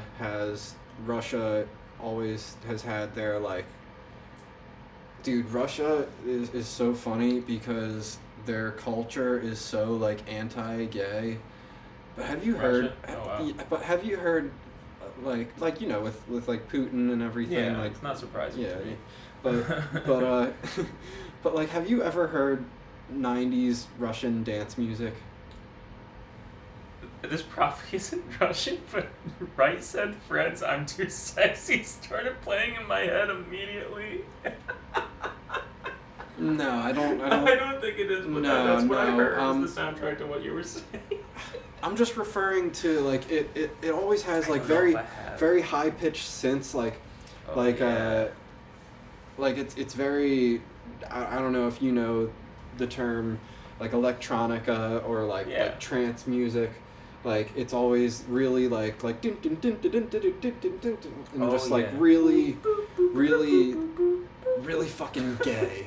It always, like, that song could have been written by a Russian, basically. Did you know that was the theme song to Beverly Hills Cop starring... Yes. I did not know that had anything to do with Eddie Murphy, and when I heard that I was like, what? That's where that fucking song comes from? It took me a long time to get into 80s Murphy movies. Turns out they're good. I don't know if you knew that. I've never actually seen it. It's just I know it's that funny. just from, like, references and just from, well, also being into Herbie Hancock. Is that Herbie Hancock? Isn't that one Herbie Hancock? It could easily be. The Beverly Hills? I don't know. I don't actually know. You may be right. I don't know it that well. But yeah. Well, one day when we get a Jamie. I also know my references are going to keep coming. You better believe it. Do you ever watch 30 Rock? Yeah. So I'm gonna do my really bad impression of Tracy Morgan as Tracy Jordan, but he's like, they were literally like, "Hey, give us your John Hancock," and he goes, "It's Herbie Hancock." Yeah, and I mean that's on Tommy Boy, I think there's some kind of there's like a question on some test that he's answering, and the answer is John Hancock, and he writes Herbie Hancock, of course. It's funny that, like, Herbie Hancock was like back during the time of those movies, that was like someone that a frat boy would know and love. It's so weird that's true because he's old for then even, and he's like, I guess. Well, that like was jazz, when he started. Well, he was making jazz, and then he started making like fun, like electronic, like kind of like music that frat boys would like. Is he alive? But it's now? Yeah, Herbie Hancock. He's still alive. It's been around a minute. Yeah, but it's just funny because nowadays it's like I feel like mentioning his name should make me feel like some kind of hipster or something. Yeah, like have you ever listened to his record, The Headhunters? Oh, that's my favorite one. That's everyone's favorite one. I know. I mean, my knowledge of jazz is predominantly, literally from the book 1001 Albums You Should Hear Before You Die. Dead ass. And I listened to the whole book. I had listened to 250 of them just because they're popular. So, like, when you open a book like that, if you like something, the likelihood is you've heard some of them. Because they're not, like, obscure, most of them. But, like, I then went through the other 750 once or twice a pop when I was delivering pizzas. It was like a godsend for someone who wants to know their history, because I had 8 hours. And if you want to get into like how to get good with music stuff, that's my biggest note, is like putting aside even practice or anything like that, like listen to a shitload of music until you get it. And when I say get it, I mean like I'll take like Neil Young and listen to every single thing in order that he's done since 67 or whenever he started putting things out, and it'll take you weeks and it'll be crazy because he has 60 albums. But like when you do that with artist after artist after artist, and I've done it with like 600 artists, I want to say, and you start to get like, oh, okay, I get it. You know what I mean? Like, to some degree, I think like it's crazy. I think anyone who has ever taken a significant interest in music has done that a few times at least. Oh yeah. Where you're just like, I feel like you kind of said that you're not this type, but I'll definitely be on like their Wikipedia page and everything, and like learning what led them to make that kind of music and everything. No, yeah, for sure. I don't do that. I definitely listen to just music itself more often than I do that. If it's a band that also captured, like I'll do it with bands that I don't even particularly like I did it with Yoko Ono. I listened to her entire discography. The part about her discography that made me the maddest is that when she wants to, she can sing, and so she's just doing that to be a prick. But no, but like I have heard some Yoko. She released like that one album that's like all right, okay, let's actually be for real now. Yeah. And it's like, you know, it's not like the Beatles or anything, but it's definitely she's an objectively interesting like artist, decent.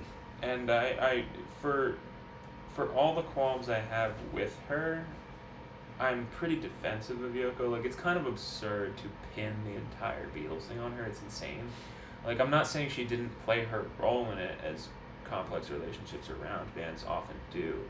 But, like, the idea that, like, we're going to blame one girlfriend of one of the band members for the dissolution of the you gotta have a scapegoat. Yeah, it's so insane. And, I mean, she did make a perfect scapegoat. She was really good. That. Yeah, people were like, who? Oh, you don't know who? Perfect. God. Get over here. Yeah. And Listen, like, she doesn't speak bitch English right very here. well. Get her. It's like, you know, she can't even defend herself as fast as she wants to. I mean, like, dude, if you showed me, have you ever seen that video of her? Bill Burr has a great commentary on it. He's talking about I've seen him talk about it. Chuck Berry. Chuck Berry, yes. Oh, and his face. And he was not a nice man, so like. but you know, he could have stopped. I know you've seen these videos of Axl Rose stopping shows because of one thing, just like this asshole right here. And I'll give Chuck Berry that. I talked poorly of him, like he's not a nice man. I believe that's true, but I think he was very professional, meaning like he's not stopping a fucking television gig over something. But I do love, you see him suppress his rage. He's like, and then you see it fade, the energy fades from his eyes, but it was kind of like, I'm a slap a bitch energy. And he is fucking nuts. He knocked out Keith Richards. Do you know that story? Oh, really? No, I don't. I don't know if he put him unconscious, he knocked him off his feet. For touching his guitar. He did a documentary called, it was probably called like, I forget, but they did a documentary in the 80s. Keith Richards was like a huge Chuck Berry fan. In fact, if you look at almost any of the like rock and roll era 60s British invasion guys, Rolling Stones probably. Yeah, they were like the Beatles. Listen all to of their them music. were totally, you know, loved that guy along with like Elvis and all them. And like, and Chuck Berry, I think his style of playing, particularly his use of double stops, like the Johnny B. Good intro, was like obviously massively influential on the guitar style of the 60s and 70s. And so all those guys looked to him like a fucking king. But Keith Richards, like, you know the famous Chuck Berry guitar, the red one? It's like a red Gibson, semi-hollow. It's probably less than 35 or something. It's a pretty standard model, but he was always with it in photos. And, like, they use one that looks just like it in the Johnny B. Good thing in Back to the Future. It's that guitar. Keith Richards actually, Chuck left the green room, and Keith actually picked up that fucking guitar and was, like, playing it without asking. Which it's nuts to do, I kind of think, because he's such a famous guy and he's older than you. But it's also insane that he walked in and just, like, went out and hit him. Like, he just, like, saw it and just fucking, that's the story, that he knocked him on his ass. Have you ever heard of Buddy Rich? I have. Wasn't he a drummer? Yeah. Oh, okay. Buddy Rich was a drummer. I actually know something. Yeah. Yes, he was, listen to the Buddy Rich bus tapes. The Buddy Rich bus tapes. Bus tapes, yes. Oh. The tapes that he would of when him and his band would get back onto the tour bus to go back to wherever after they just did a performance, and he was basically picking all the people that he was gonna fire. Like basically, J.K. Simmons' character in Whiplash is like I won't say it's based off of Buddy Rich, but that was definitely a huge influence for that character to harsh, exist. Man. They were harsh, and they did earn their intensity with I mean, that movie was a really fantastic film, I think, and it was like a really fantastic look at how hard those guys were. Especially in the modern era too, when it's almost it. I feel like what I really liked about Whiplash, and you know, not to promote, but this is kind of what my latest song Nowhere is about. When just the fact that they're grinding so hard, just 24/7. They're just like, I need to do this, and just putting so much effort in, when at the end of the day it's like no one listens to jazz anymore. Yeah, you're holding, and it's like, I think torch holding is so important for culture and for society, but I don't like. It sucks when you're carrying a torch that other people don't care if it goes out. You know what I'm saying? And I'm sure that hurts to some people. I sometimes feel like it with my music, and it's like because we've gone to such levels of like pop and autotune and all that, and I hate to sound like old man's music cloud, but it's like, it's almost like I was listening to the Beatles once, and it's like, sure, everyone all day goes, the Beatles are the best band ever. It's like, I get it gets exhausting, but like, someone not only did they not know who they were when I was listening to them, but they went, what the hell is this Scooby-Doo shit?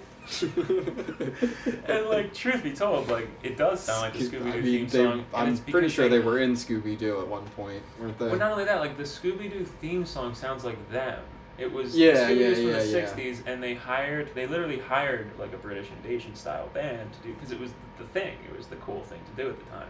So it's like, fuck, we've come so far that like you put on Paul McCartney and someone's like, hey, what the fuck are you listening to? Yo, now you just made me think like one day I'm gonna be listening to drum and bass, and someone's gonna be like, what are you listening to this Powerpuff Girls shit for? Oh, 100%, dude, you're fucked. We're all fucked.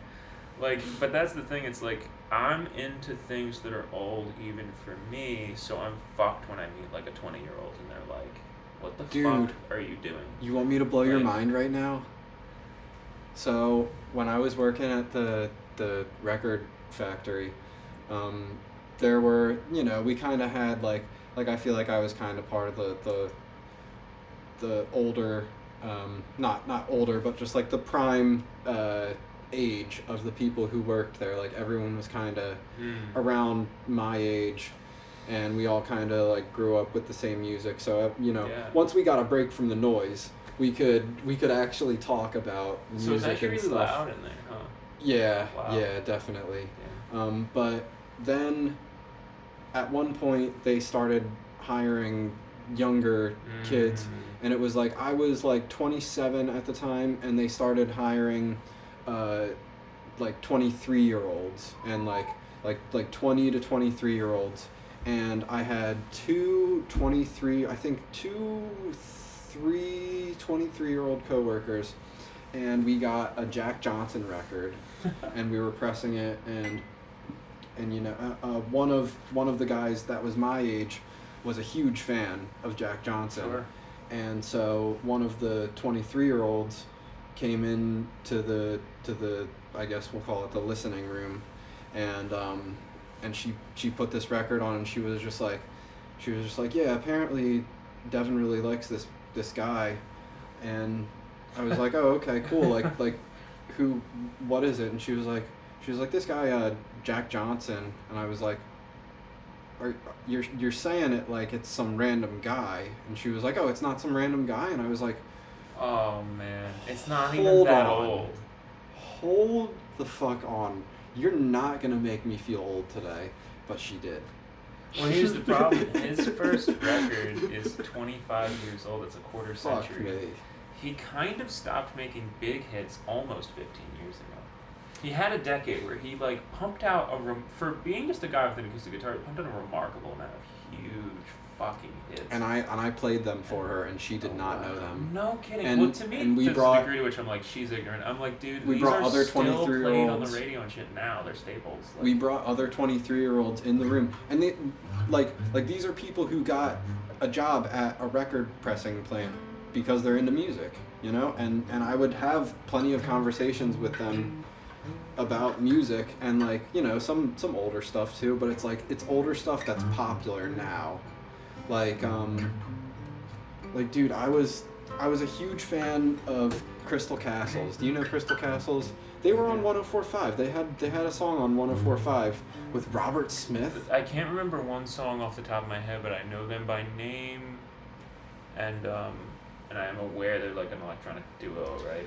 Yeah, they were. Guy. I mean, very bad shit happened with them. That's I know all about. I'll say. There was a Me Too thing. Yeah, it was. I get it. It was bad. Some people stop listening. I'm not the type to do that's it, all I'm but I say. get it. It's like I did. There was a Me Too thing with like fucking I was an emo fan. They got gutted that scene. There was a Me Too bad thing year with for fucking emo. everyone. When Brand New went down, I was like, fuck. Yeah, damn, I forgot about that. I roll through their albums so Anyway, often. Look, if I'm gonna keep listening to Michael Jackson, dude.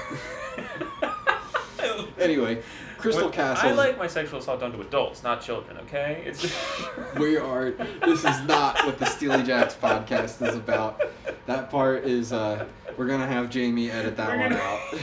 I don't know if that also. I really wanted to cook them live. You know what I mean? What Jamie's responsibilities involve, but we're gonna edit that one out, and everyone who heard that live is just gonna pretend they didn't. Matt was like, "Don't cook me," and I was like, "Fuck "Fuck it, we'll do it live." That everyone is just not listening by this point. You gotta break a few ice to make it out. He's so worried about what I'm gonna say next. I was gonna say, there's like a few things that you could say after that too. That would. I could keep going, but I was gonna let it slide. Did I completely kill your review? I kind of forgot what I was gonna say. He got so nervous. I was just playing the riff to. Do you remember this one?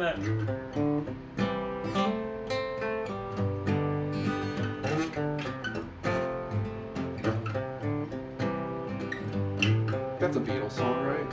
No, it's actually Jack Johnson.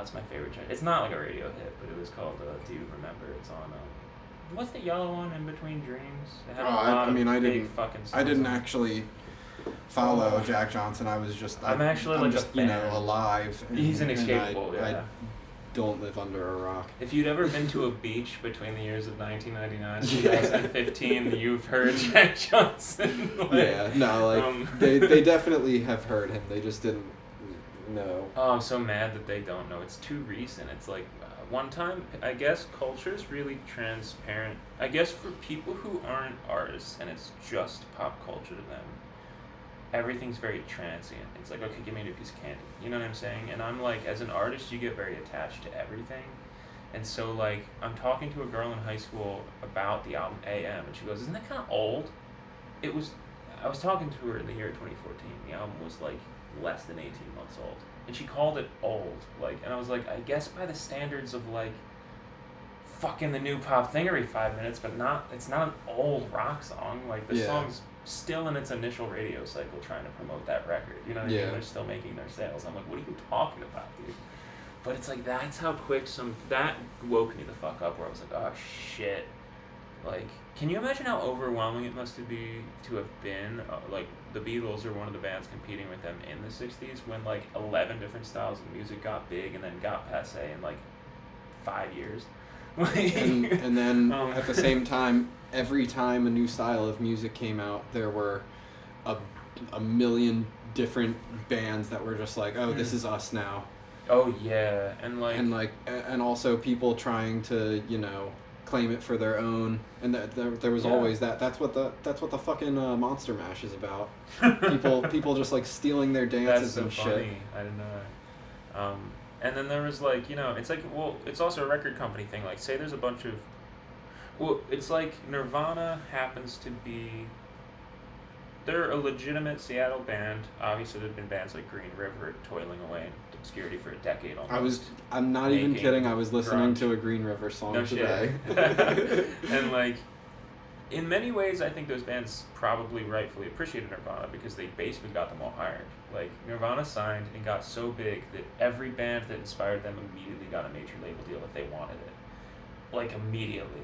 And then every asshole imitator band did too. And so, like, whenever something like that happens, if you really go read about it online, you'll realize the pattern of, like, Nirvana gets a big hit with fucking Nevermind, and then, like, Pearl Jam also gets a big hit with 10, which you're like, have I told you about my theory of the big four, how it's like 4 ways of approaching grunge?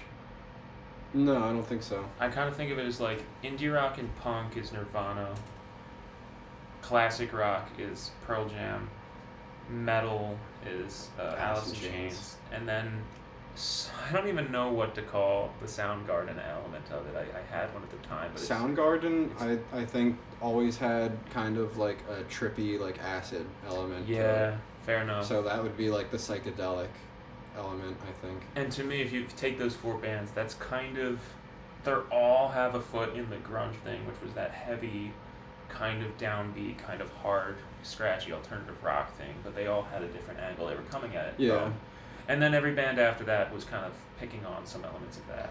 And like, they signed what will happen is you'll have a big hit like that. They'll sign like a fair amount of really legit bands that are like that, and they'll get really huge too, like those 4. And then they'll sign like a fucking 100 other bands of varying levels of legit or phony.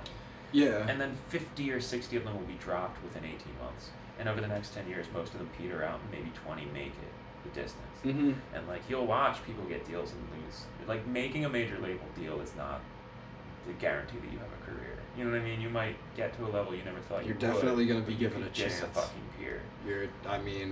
I'm sure you or I would love to get a major label deal it would be such a change. and have that non-career.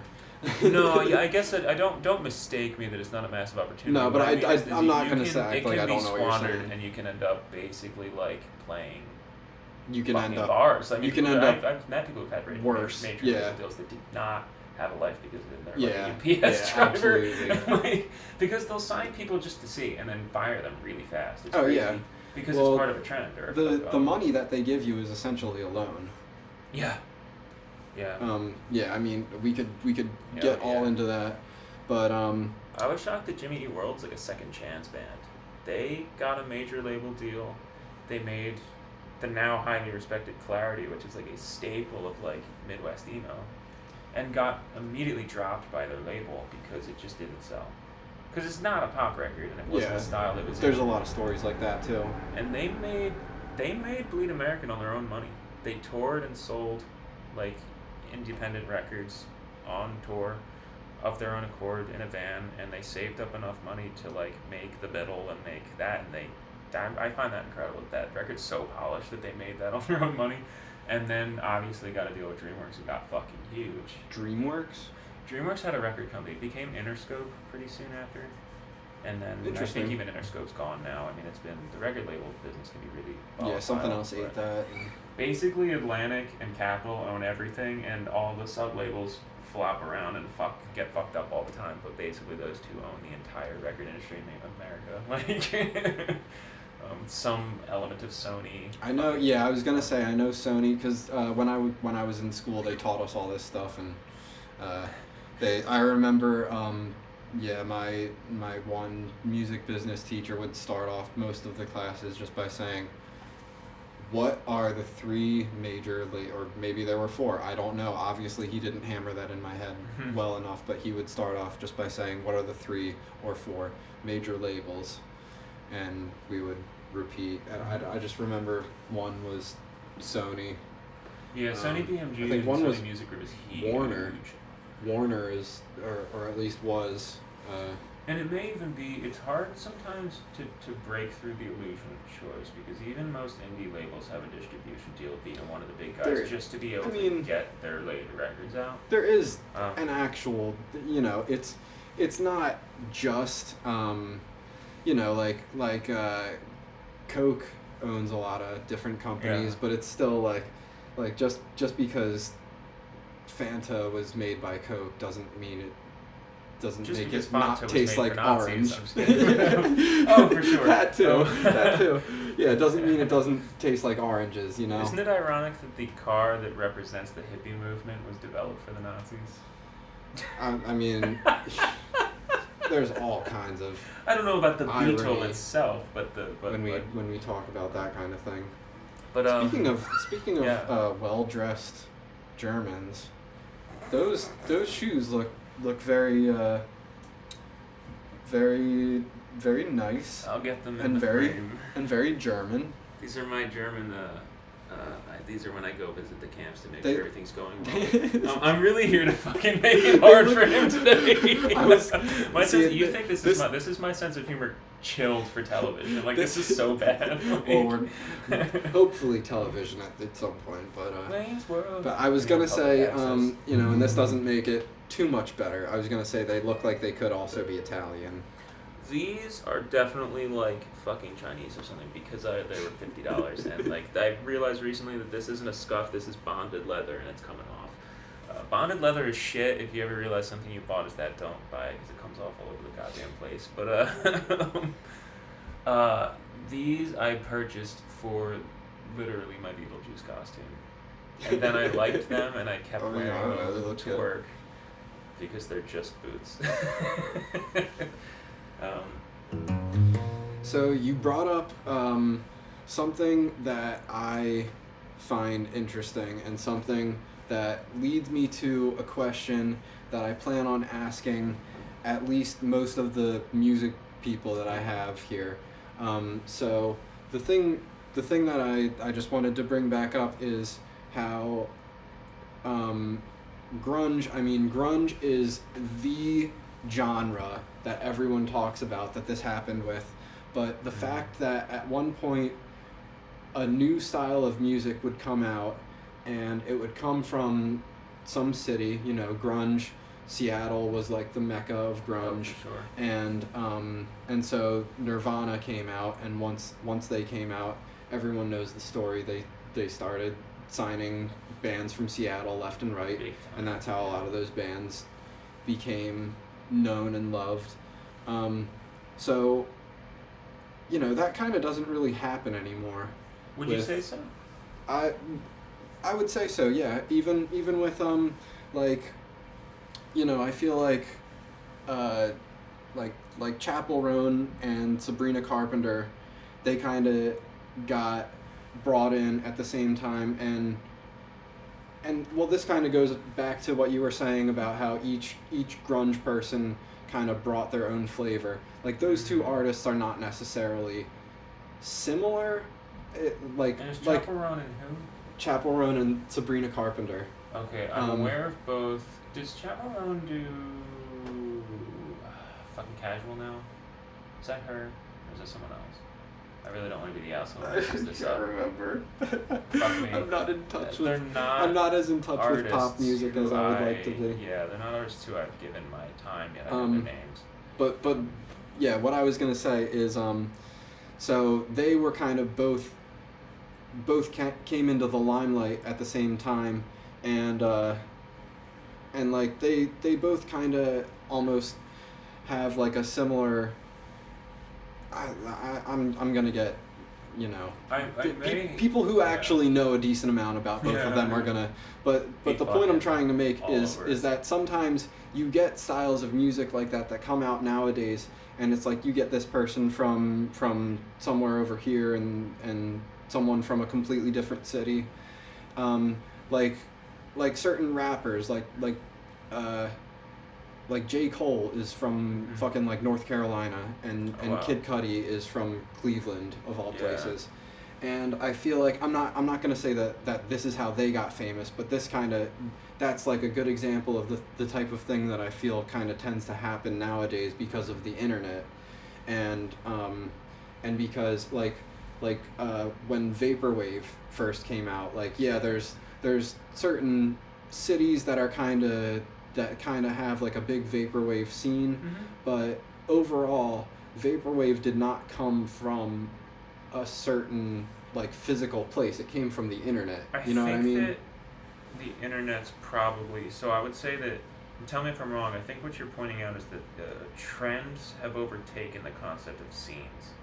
Meaning you will see a trend in music come up less than, it won't be as geographically linked to a scene. So grunge was a trend, but it was deeply, it was allowed for almost a decade to incubate physically in basements and small bars in a place, and then it hit the world and bands started imitating it or taking inspiration. Whereas now it's almost like the internet has taken so much primacy in people's lives over their physical life that and electronic music and music that can be done without instruments or in a room has taken such primacy over live shows and things like that you will have a scene that is completely unlinked to a geographical location. Or it's a just group not of people linked meeting to online anything. or knowing each other via an entirely ungeographical thing. So that I do believe it's literally that people go out less than they used to. They go to places less than they do their things via the computer in their home, for better or worse.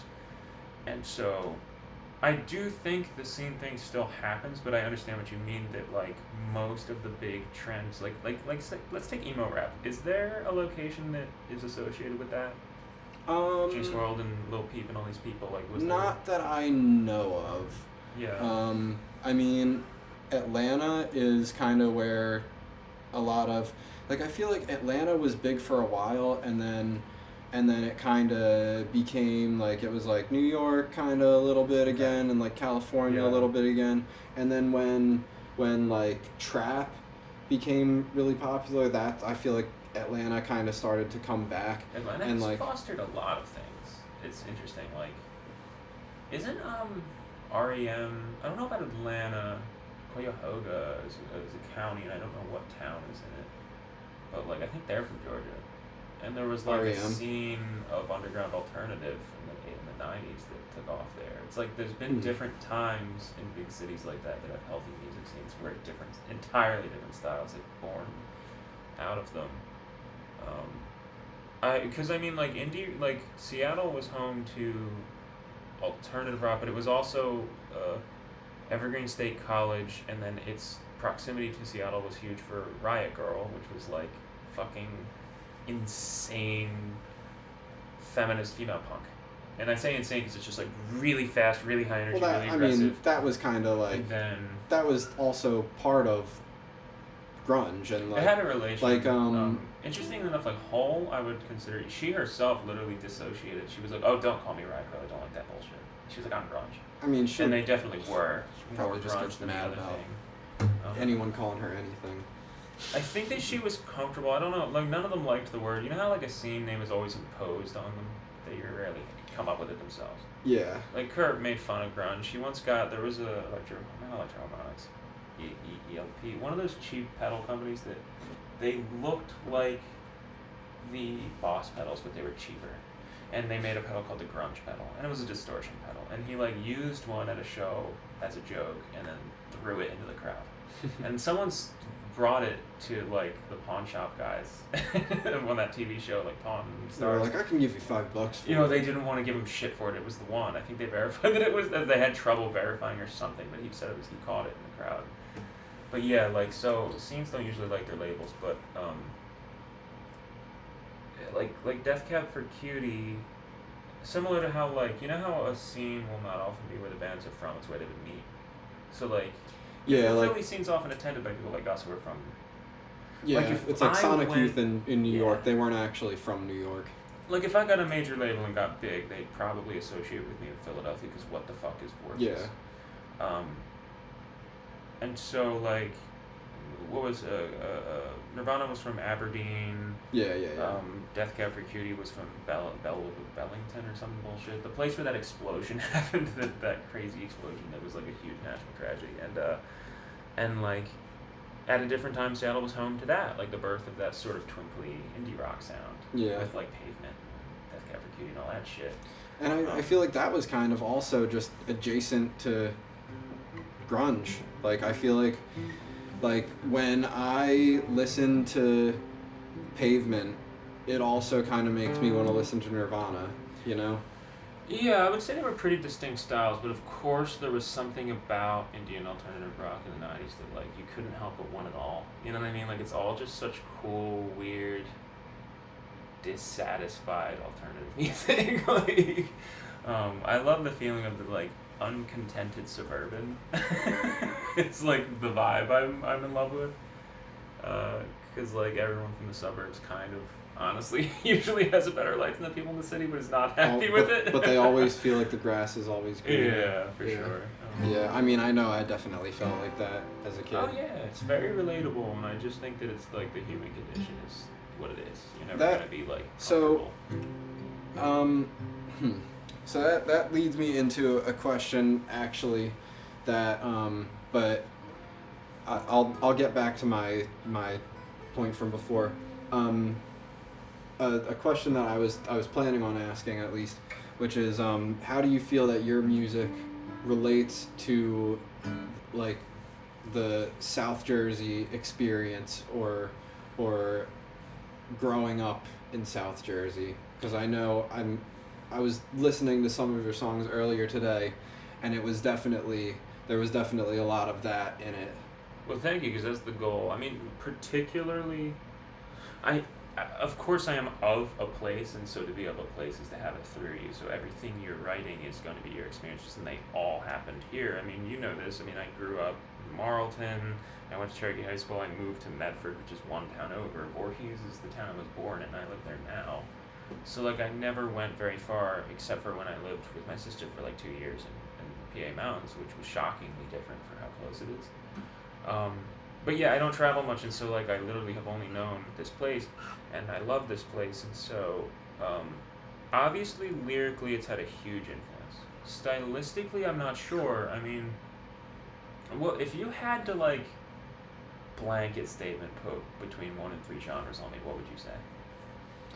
I mean, I would say, 3 genres that I feel like only one of them is like actually an official genre. Okay. And you could consider all 3 of them the same thing, even. Okay. But I would say folk, obviously, is a part of it. Yeah. Indie, I don't know. Some 100%. people would consider them like kind of the same thing almost. Well, indie folk was a big or that movement. you know, folk, one heavily influences the other, and you know, I this one is probably the most controversial to call it a genre, but I would say singer-songwriter. You know, that's kind of a genre. It kind of is. It's almost like one of those categories that got by on having a totally different criteria than most genres. You know what I'm saying? Like, Yeah, usually it's Sonic, like, and this is more like a category of construction of the music.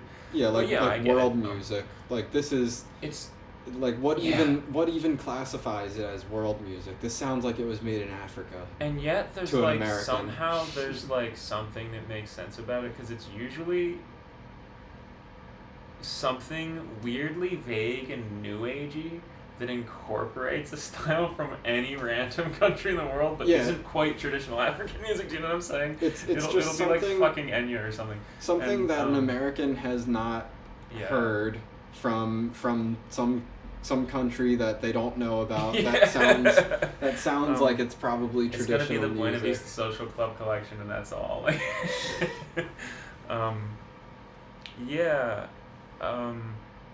like, as far as influence from the sounds of our place, like, I used to play a lot more scene-related stuff, where I would play people's houses and basements and trailers and truck beds and I played in some odd spots. I played on a flatbed trailer. I remember hearing about that, yeah. I love playing odd things, and those were really fun, even though you don't get paid usually, because it was just like those kids care more about music than almost anyone in any bar you're gonna play in, especially if it's like songwriting or indie shit. But that scene did influence me, like my leanings towards emo, and I'm talking more like Midwest emo, like the sort of downbeat stuff, and wanting to like experiment with weird little like riffs, like yes, I remember little... tapping was oh yeah, like huge. Non-metal clean tone tapping, and anything with too many arpeggios and like just random chords where you could have just done this, but instead being like yes. I'm not good enough, but like all of their songs would be like, dude, I'm so sad, and it was like nuts. It's so funny. It was like progressive depression. One of, dude, yes, exactly. One of my coworkers, he was huge into. He went to Rutgers, New Brunswick, and he was huge into the New Brunswick like house party scene. I once went to a house show there because I had to know it had such a history. Yeah. Well, I feel like you'll never get the actual experience. It was like a kind of like a pocket. I feel like. Yeah. Now the show I saw there kind of sucked. And it's that's what everyone says nowadays. Trying to picture Bon Jovi playing those, he came up from that, and I'm like, I can't imagine his brand of like poppy stadium rock in a basement. Like that was the thing that they would play for the kids, like. I feel like it would still work because I don't know. I feel like a hit is a hit sometimes. Oh, 100%. And it's like those kids like to be pretentious about all that, but like if someone wrote something that obviously a hit and they saw it in the basement, they probably would have been like, "Whoa, that's a song!" Like everyone knows a hit when they hear it, even if they don't like it. But my coworker, he said, he was big into that scene and everything, and he was always playing around those types of places.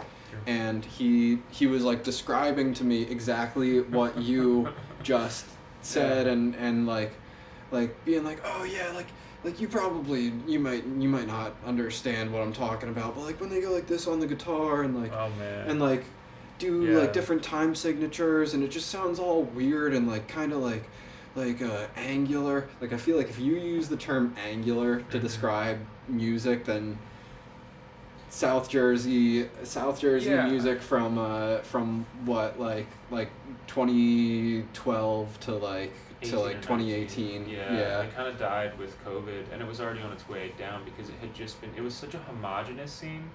And frankly, I have a huge soft spot for emo. I was actually just listening to a band called Perspective, A Lovely Hand to Hold, and they're not particularly popular, but they're one of the.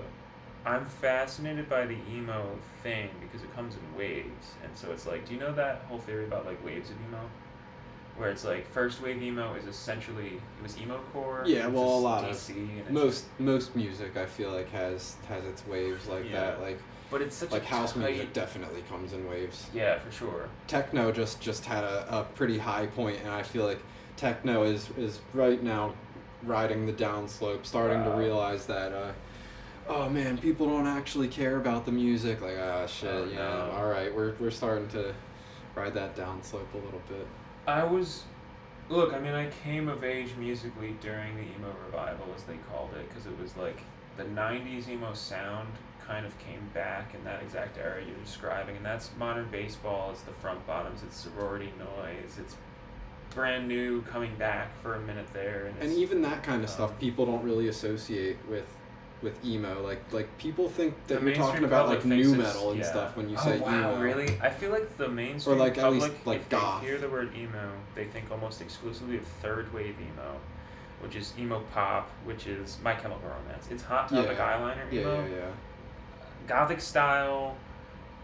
It's almost pop punk. Not every pop punk band is an emo band, but a great deal of emo bands from the 2000s are also pop punk bands, if that makes sense. Yeah, no, definitely. Like, Blink-182 is not an emo band. They have emo songs, and they clearly had a shared fan base and had influence on the emo scene in their time. Because, like, tell me fucking, like, What's that one where it's like, so here's your holiday, remember this one? Yeah, that one's kind of That's an emo song. and That's an emo pop song. Is that's not Stay Together for the Kids or there whatever? You have it, yeah. That's clearly an emo pop song. Like it just is. And so it's like they clearly were related to the scene. I'm so obsessive, like one of my big things is making an emo map. And so like I have a Google map that's every emo band as a ping, as their, every even minutely significant one as like a ping in their hometown. So you can see, and it's almost entirely American. There's a little gang of them in England and a couple random single bands around the world. Gotta be in Canada too, right? Not a lot. There's a few that I've found so far. I have a list of like 150 or so. It's a pretty small scene. That's the thing. Like to have only 150 bands internationally that have like any cachet at all. Like some of these bands have like 1,000 monthly listeners, and it's like if I include everyone's basement band, it doesn't make any sense. But like. I've tried to organize it into waves. It's nuts. I won't even get too into it at this moment, but I've spent a lot of time on this genre, like, because some of that twinkly stuff is fantastic. They call it twinkle a lot, that thing you're describing, of the like, yeah. And then obviously that most of the influence that caused that in the 2010s is American Football's album, American Football, which was like probably one of the most influential. America in football. What? Are you talking about how they weirdly kern one of the letters far away? Yeah. I got to bring up kerning, Rob. He'll know what I'm talking about. He's a graphic designer. You mean kemming? Oh God, what? That's what people call it all the time as a joke. It's a kerning joke. Oh, don't make kerning jokes to me. But did you take like a fucking graphic design 101? Because if you put the R and the N too close together, then it's kemming. Oh no, I hate that. But yeah, like, what were we even talking about? I got so far from the original waves point. Of emo. Yeah, I don't even know how we got to emo. We got there from somewhere. There was a question or something. Well, I got lost in the sauce. I know that my original point was I was talking about grunge in Seattle, and I don't think this is where we really left off, but I was meaning to ask. So there were obviously like different. I feel like, would you agree that the music industry was kind of remained similar from about the 50s to like the 90s before like digital downloads became a thing, and then around that point it kind of changed. In many ways, yes. Would you agree with that? And that if you were to say there were two music industries, that is around the time where the change would have happened into the second version of it. Whatever major changes occurred, like I'll say this, I want to say that we've kind of in one way returned to a norm, which is the single being king. Like the album era is in some ways gone. Meaning albums are still successful. Taylor Swift is a big example of that, sadly. And I don't dislike Taylor Swift, but I don't think she's like a tremendous writer. I think she's good. I think she probably gets too much praise and too much shit. But she's probably one of the only people whose actual albums sell in great deals, both physical and via listenership in that way. Whereas most people listen to songs. And I feel like that was very normal up until like the mid to late 60s. And then from like 1965, of course, about 1965 until about 2010, albums were still like a highly respected art form, even by the public. The idea of a concept album. Yeah, or even just like giving a shit about the selection of songs, because like AM, for example, is not a concept album, but there's a very careful style to the record, and Nirvana's Nevermind has a very careful style to the whole record, whereas a lot of bands just slap a bunch of songs in a row. I mean, if you consider Revolver was considered a concept album when it first came out. Wow. And so if you can consider that, because albums before that I could agree. were really but if you were in the term concept album has a certain we think of a certain idea of we go straight to a story. Yeah, exactly. Or like I go to Delouse in the Comatorium by the Mars Volta. That's my favorite concept album. Wow. But yeah, Mine's and it's like they by Death Cab, which is a very subtle concept album, but yeah, but like, you know, they like for Deloused in the Comatorium, they wrote a whole story. They literally wrote like a novella. And I have to listen to that again because I just heard a lot of sounds and I did not pay close enough attention. He screams. It's man. hard to I need to read along, but without getting too deep into something that I could talk about for hours. Oh wow, okay. They were pretty good. You're definitely gonna be a bigger fan than I am of that whole band and their album. I like it. But yeah, Revolver when it first came out was considered a concept album because most albums were just a collection of songs with you know with a hit almost. Yeah, it was with a hit somewhere buried in the middle of it that you had to basically find. And from the get-go, they had good albums in the sense that like even Please Please Me is just good from cover to cover. It's listenable. They're all good songs, and it's all interesting, and it's pretty consistent. But yeah, they didn't quite like. Help was the first time it started to really feel put together, and I guess Revolver did get like both. That and Rubber Soul were like really close together. I think came out, and like they were both really good. They both had a lot of experimentation, but they also both had a really consistent kind of. For being as adventurous as they were within those records, there's something sonic that links them all together in the sound and the production style. So I know what you mean. Like, yeah, if not the themes. The one that was really like I feel like Revolver. I think I'm getting this right. Jamie will correct me at some point. But I believe it was Revolver came out and people were like, hey, you know that has me thinking this is kind of like cohesive. This is like almost like a concept behind this. And then when Sgt. Pepper's came out, I know that's kind of when people were like, all right, they leaned into now it this on is that, like that had like a thematic. Yeah, definitely. There was a fake band and it was exactly. show, and now even then they would step out of it to do songs that weren't quite of that story, but there was something going on there where it was almost like it was crazy the back and forth that them and the Beach Boys had at that time, because people always compared them to the Stones, and the Beatles actually saw for just 2 or 3 years there maybe. They actually saw the Beach Boys as their artistic rival. Oh yeah. They didn't respect the Stones. Yeah, the Stones were not an album band. At least. Yeah, definitely. They were a singles band, in my opinion. They have good records, but not that many that are actually like great works as a whole. They had really good hits. Do you know what I'm saying? Like I feel like the Stones weren't like that. But from like 1965 to like 1969, the Beach Boys records were fascinating pieces.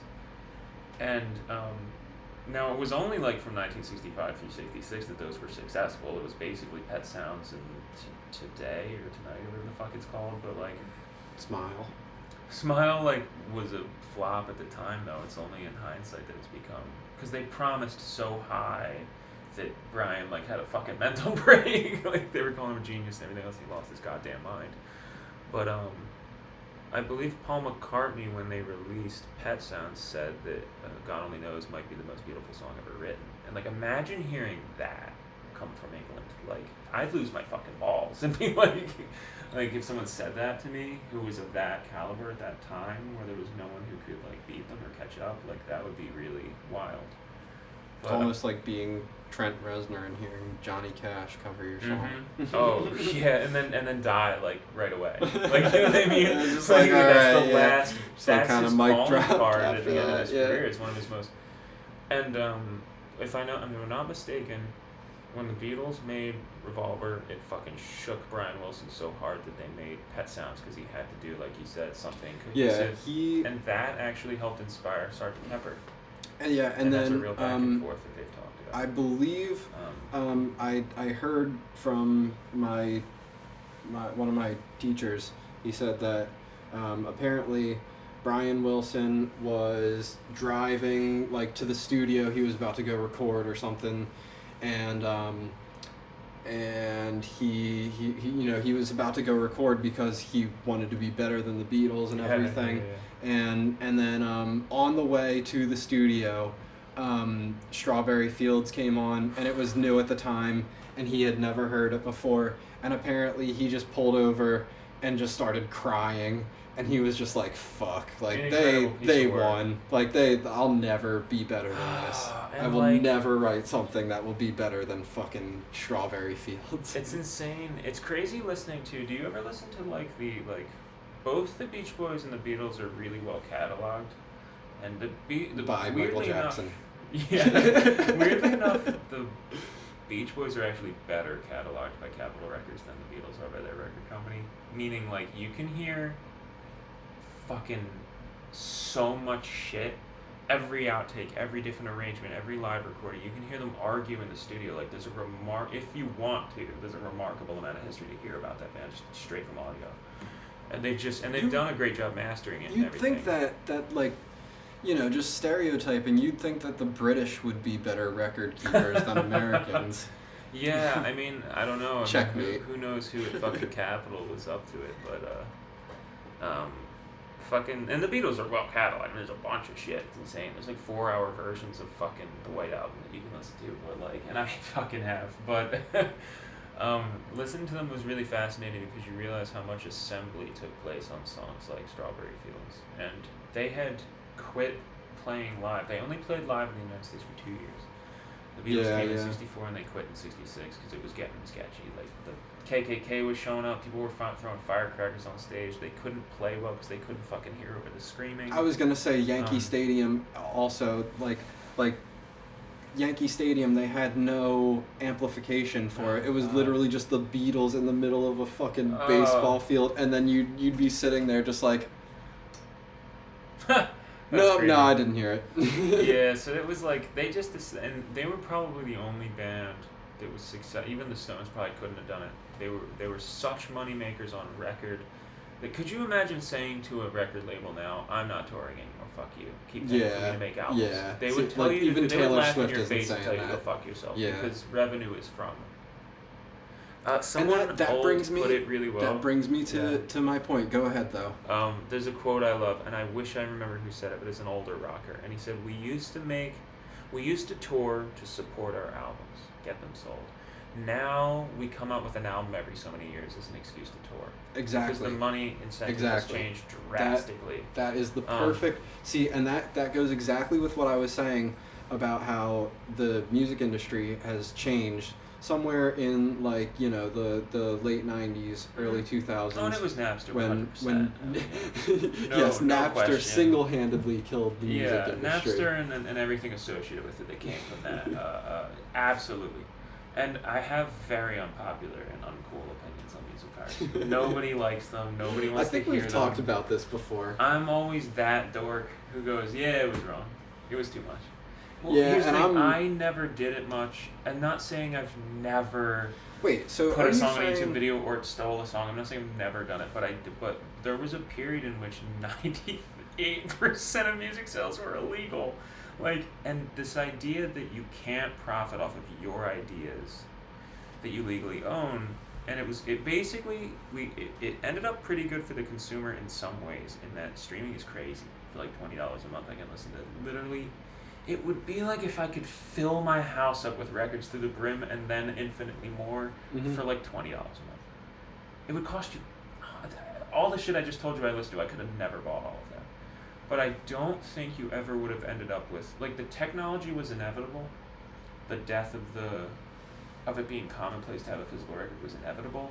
The rate at which it happened and how steep the value of music dropped was partially because we decided no one's going to legally defend this, and that you can hold it, the whole industry at gunpoint, meaning because you were allowed to steal it wholesale and no one really did anything about it, the price of streaming had to be so low that it wasn't worth stealing, meaning a song is not worth half a penny a stream.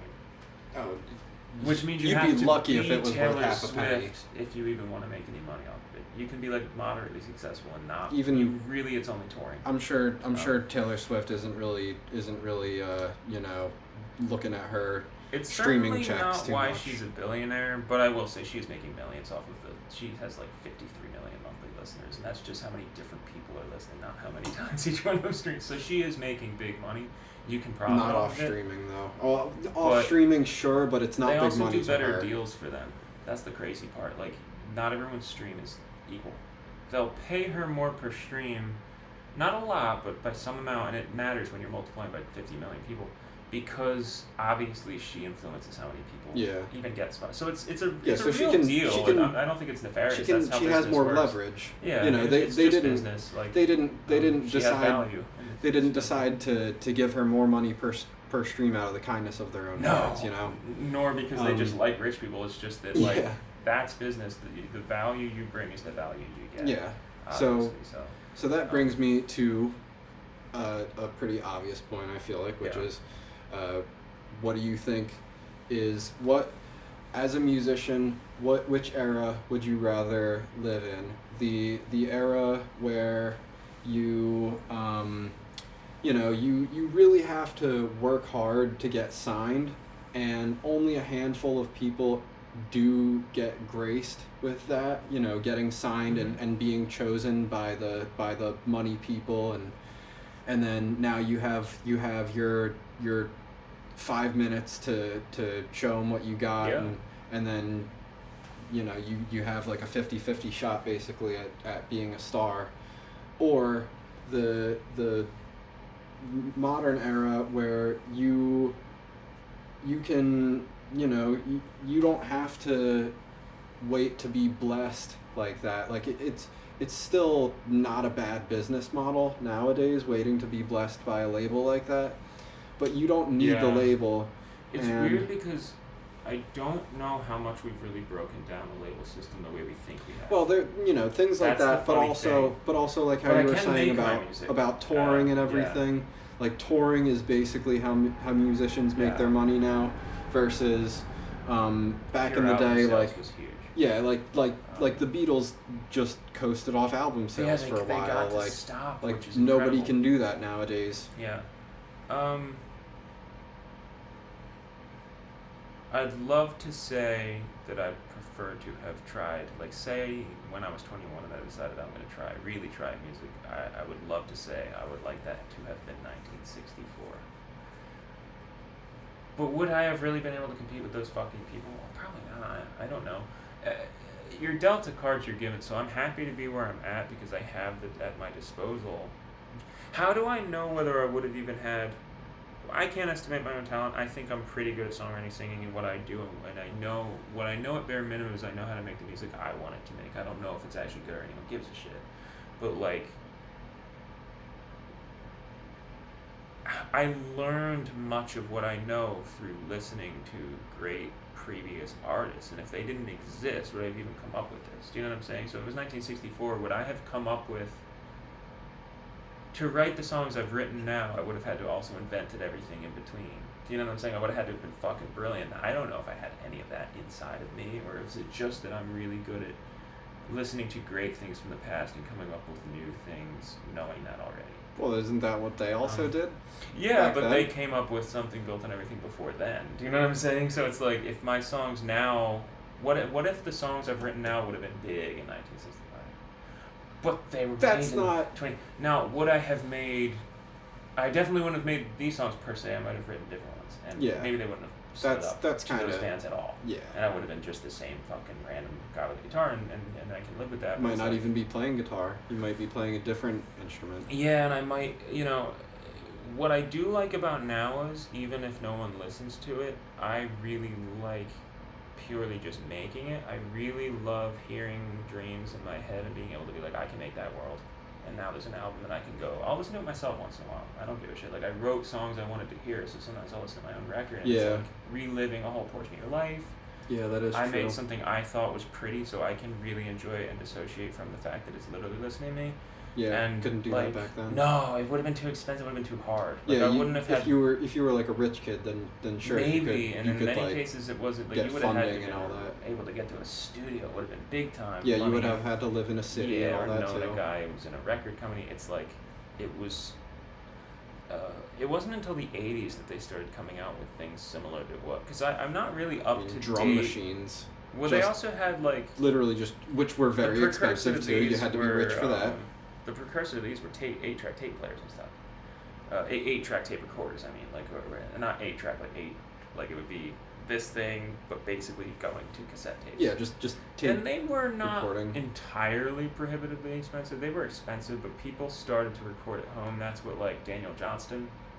You know him and his fucking goofy music? Was 90s though, right? Oh, he was 80s into the 90s. Like guys like him are thought of as influential because they were the first fucking weird randos to make it. Wasn't that was kind of like on like tape recorders and like cheap little I feel like he was doing it on like what are they called? Fucking voice recording. Yeah, it would be like machines. Walkman tape recorders and shit, and reel-to-reel tape recorders, and but like, it's like how Sgt. Pepper's was recorded with like 4-track tape machines, like cassette tape. And now I guess cassettes weren't around, but they were like 4-track like reel-to-reels instead of like tape. Fucking big studio shit. It was like weird the stuff they'd experiment with, and that was standard. Or like how fucking what was it?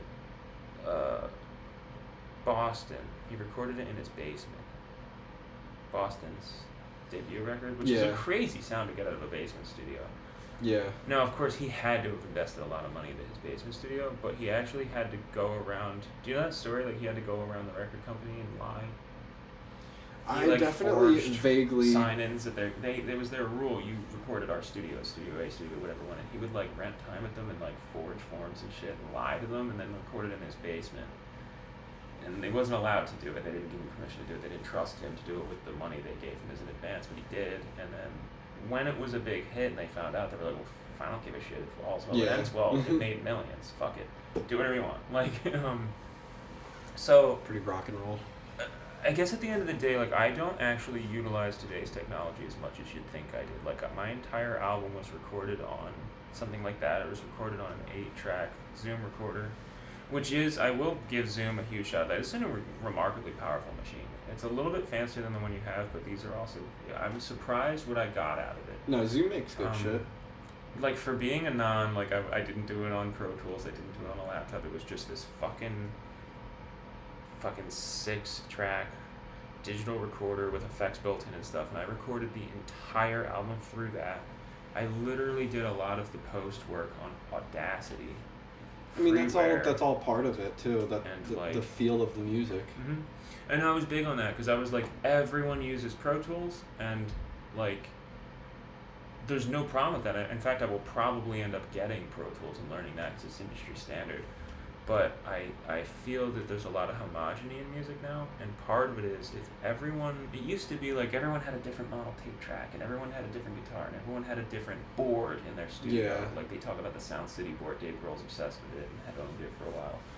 And how those boards had different temperamental issues and different ways they would break up. That's why I got myself a vintage mixer. Exactly. And so like when everyone's going through Pro Tools as their final thing, does it squash a little bit of the just sheer mistake difference in sound that you got out of different, or if instead of using guitar pedals you found out everyone's using post-effects processing, often through Pro Tools. The more you do that, is it just one more avenue by which to squash variation and individuality out of your sound? Like if it weren't for the Digitex whammy pedal, would you be able to recognize Jack White playing like that? I always know he's playing, but it's because he's always using that like. He gives it that crazy, high-pitched, twitchy sound that his guitar has. Is because he's pitch shifting. He'll be playing like this riff, like I don't know what the fuck, and it'll be like because he pitch shifted it up, but it sounded different than if he actually played it up there. It sounds digitally crushed a bit and weird. Yeah, I know exactly what you're talking about. He never doesn't use that pedal, so all of his lead guitar has a very distinct sound. The guitar solo on Icky Thump. Yep. It's so cool because it sounds like a weird argument or something like. And so his playing has a uniqueness to it, but that pedal is as essential to the recognizability of his sound as his playing. And so, like, if everyone used that same pedal, how much harder would it be to tell 10 different guitarists apart? So I guess I appreciate variation in things and your taste in things as much as your taste in, like, how you use them, you know what I'm saying? Mm-hmm. It's like, So I don't know if that was particularly illuminating, but I think it's big. No, actually, I definitely, so similar now. I definitely understand that, and I think I've done a lot of things like that in like things that I've created, and a lot of things I've looked back on, and I kind of am just like, this is probably more me personally, but a lot of things that I look back on that I'm just like, oh, I really made sure to do that because I wanted that to be like my style. A lot of those things I'm just like, that never really sounded that good though. Oh, what do you mean? Like, that's just me personally though. Like, I feel like when I look back on things that I've done and things that I really made sure to do to like stand out, I'm always like, if I just omitted that part, like, it would just be kind of better. Well, yeah, you run the risk of, you don't want ulterior motives to get in the way too much. So, like, a lot of why I made the record the way I did is because I didn't know how the fuck to use Pro Tools and I couldn't afford it. And like, that's what a lot of those things are born out of. Pressure gave me that tool. If I had just said, I want to be different. Now, I stuck with it longer because I wanted to be different. But I also enjoyed the tool. I liked the tool. But, like, you run the risk of, like, I'm just going to do this because people don't do this. That can be, it's like when the Beatles did it's a Revolution Number 9, and it was like, oh, Musique Concrète is so different, let's do that. And the rest of the Beatles got really mad at John, and they ended up doing it. Now, the eyes of history and time probably favor John just because, simply put, it's one more feather in their cap. They did that before anyone that big did that. Yeah. So good. But in sheer quality, I mean, nobody really thinks that's a very good track. They go, what the fuck? He sang Number 9 for about 11 minutes. Like, it's cool, but it's not like, it doesn't exactly serve that album's listenability per se.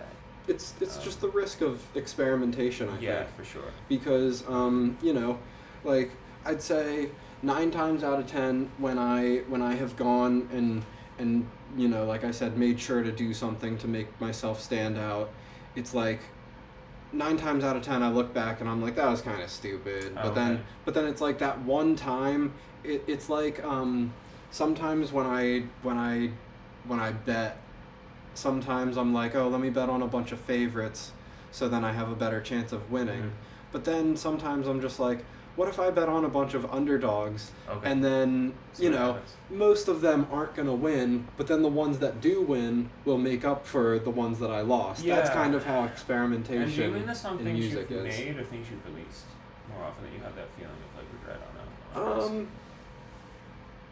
I'd say, well, I'd say only about like 5 to 10% of what I make actually gets released.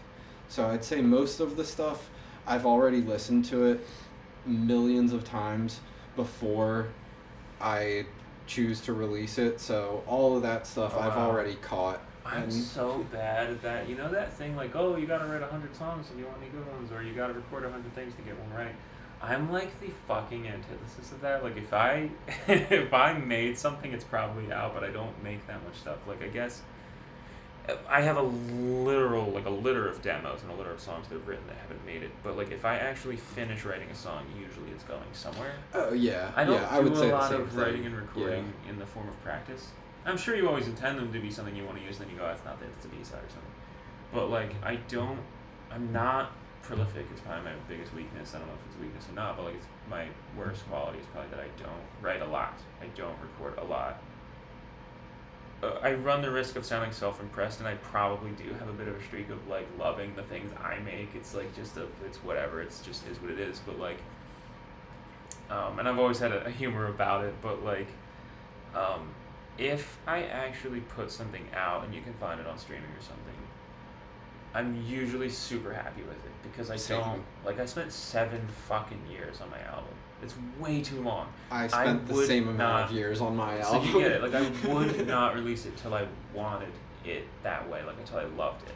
And I love it. Like I said, I love that record because I worked my balls off for it. And it's like, and you said the thing earlier about like how much the place I'm from is on that record, and it's like the lyrics are so much about growing up in the suburbs. they're about like familial strife and like growing up in a household that was a bit rough and like, you know, your parents fighting and all this shit. And they're about escaping that into the world and like this sort of, I call it the Big Little World effect, but it's this idea that like, it was really good. It was in a lot of episodes of like, Hey Arnold was good at this. Like, I don't know if you remember the episode where they're running from the fourth graders and they like build that like, they build that hut out of broken down cars and shit and they go and hide in there and they're like, it's like a hideout where they like give them water and stuff and like, it's almost like a war fucking tent, like MASH. I definitely remember like, types of episodes like that. I call that kind of fantasy. It's almost like the pillow fort of genres. It's like this concept of like, you're in your parents' world, and this is like the big little world. It's like me riding my bike 2 neighborhoods over felt like a whole different universe, and this like kind of like special thing that kids have, where you have this sort of antiquated way of viewing the world, and like the record's not only thematically covered in that, it's so much about going from being an innocent kid to a depressed teenager to a, I don't know, like displaced adult, and then figuring it out and finding hope. It's also literally on it. Like, do you know the song? I don't know how well you know the record, but like Still Life, it's an instrumental towards the end of the record, and you can hear sound effects. I think I might have been listening to that one today. Okay, it's one of the only instrumental tracks on the record, and it's like me doing dishes and shit. There's a lot of sound effects, and a lot of the stuff you hear in the background is the St. Joan of Arc Carnival. And like a lot of the bugs and soundscapes, I spent hours around St. Joan of Arc in the middle of the night. God bless my mother, would drive me around town and let me get out of the car with a Zoom like binaural recorder. And I would like, you know how they're called katydids, but they're the bugs that go Yeah. Dude, the insect sounds of South Jersey are definitely very. Yeah. Well, that's what When the Woods Whisper is based on that. That was the woods. It sounds like someone going like, psst, like calling you over or something. And so that sound driving home in my mom's car at night, it was usually those woods passing, where those 2 roads come together, passing St. Joan of Arc on the way home from like Cherokee. And so I went there and like, you know how bugs will stop when you get near them? Yeah. I wanted a little bit of control. Like that soundscape is a few layers, and then I actually isolated and placed the different katydids around so that they would be like spatially interesting around your head instead of a flat recording. And like you have to sit there for a long time before they forget you're there and start making their calls. Yeah. So I had to sit under trees, like crouched still for like 10 minutes, and then it would start calling again, so that it was close enough that I could essentially isolate it from the rest of the crickets and shit, so that I could then do like a quality stereo image of like building a soundscape of what it's like to actually be there. And so like that record really is like, it's like this area, like both literally and thematically. There's recordings all over the town and stuff. Yeah. Of different like sound effects. So it was big. I know that question was a hot minute ago, but that just popped into my head. No, that was a huge influence. That was good. It makes me think of the, I know you love this song. I remember you are the first reason, the reason that I ever first heard this song actually, In the Garage by Weezer. Oh wow, okay, I love that I song. feel Huge like influence, definitely on I this feel like the record, too. lyrics of that song are kind of like what you just described, that like pillow fort. Yeah, it's type that of safe music. place, man, because like, you know, the world can be cruel. Your own family can be mean to you. You can get bullied at school, and like, I mean, both of us were not particularly cool in school, but I think I was even worse than you and Cole, like, because finding you and Cole was like, well, you guys were the first like friends I had that were legitimate people I would see outside school and stuff. Like, I was a fucking dork in elementary school, and I was very cripplingly shy and anxious, and so like, Same. I kind of didn't always jive with people, and so that concept of like, even indirect rejection, just the absence of acceptance. You know what I mean? Like, there's direct rejection where people would just be like, it was lame. Like, Marlton kids were kind of fucking pussies. Like, I mean, making fun. Someone was like, your shirt doesn't have a logo on it. I'm like, you're fucking pussy. You care about brands. Did someone actually say that? Yeah, to like you? that I would wear like a blank t-shirt. It was just like a cheap t-shirt from Walmart. And I'm like, dude, what kind of fucking asshole cares about like brand? Like, you care if it's from Abercrombie? That's not... You're acting like a tough guy. That's the least masculine thing you could do right now, is be like, I care about shirt brands. Like, what the fuck, dude? Like, so I thought, but it hurt, because it was just people basically being like, fuck you, I don't like you. And I'm like, oh, great. Come up with another creative reason why. And so, and I didn't have the balls really to fight back until later. And by the time I was in high school, I was still, I think, looked at generally as an outcast, but, like, nobody gave a shit to say anything about it because, like, we were a little bit more mature. And frankly, I didn't see it then, but I probably just got too big for people to wanna. I don't think I was seen as threatening at all. I just didn't have the personality for it, but I just don't think people walk up to someone like a foot taller than them and cursing out. You know what I'm saying? Like, I got really tall really fast always after felt middle like, school. Like, I always felt like I was a big guy that people felt like they could get one over on. So they would try and like, you know, they would try and like poke at me for sure to the point where they wanted to like be able to say like I beat that guy up or something. Oh, I see. Yeah, because if you have like an introspective, non-threatening personality, and then you're big, it's like, oh, if I knock out this big kid, I'll be cool. Yeah. Well, I remember that fight. It wasn't just one fight. I remember that one where you got that mad black eye. And I was, look, here's the thing. I was disappointed in you only because of this. His stance, and I won't name names, but his fucking fighting stance was this. Who the fuck? He's not blocking. You should have swung him in the body. he was also about I don't know, 50 to 70 pounds heavier than me. He was heavy, yeah.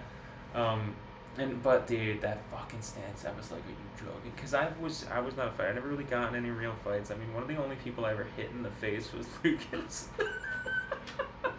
Because I just was not tough. But like, my brother Mike was a boxer, so I just knew a bit about fighting, and it was just like, that stance, bro.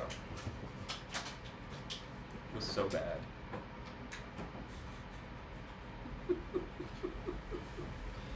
Alright, I think this is a good time to call it. Thank you for joining the first installment of the Stealy Jax Podcast. I hope if anyone is still watching, that you enjoyed it too. Thank you for joining. That I ended it on you getting pumped.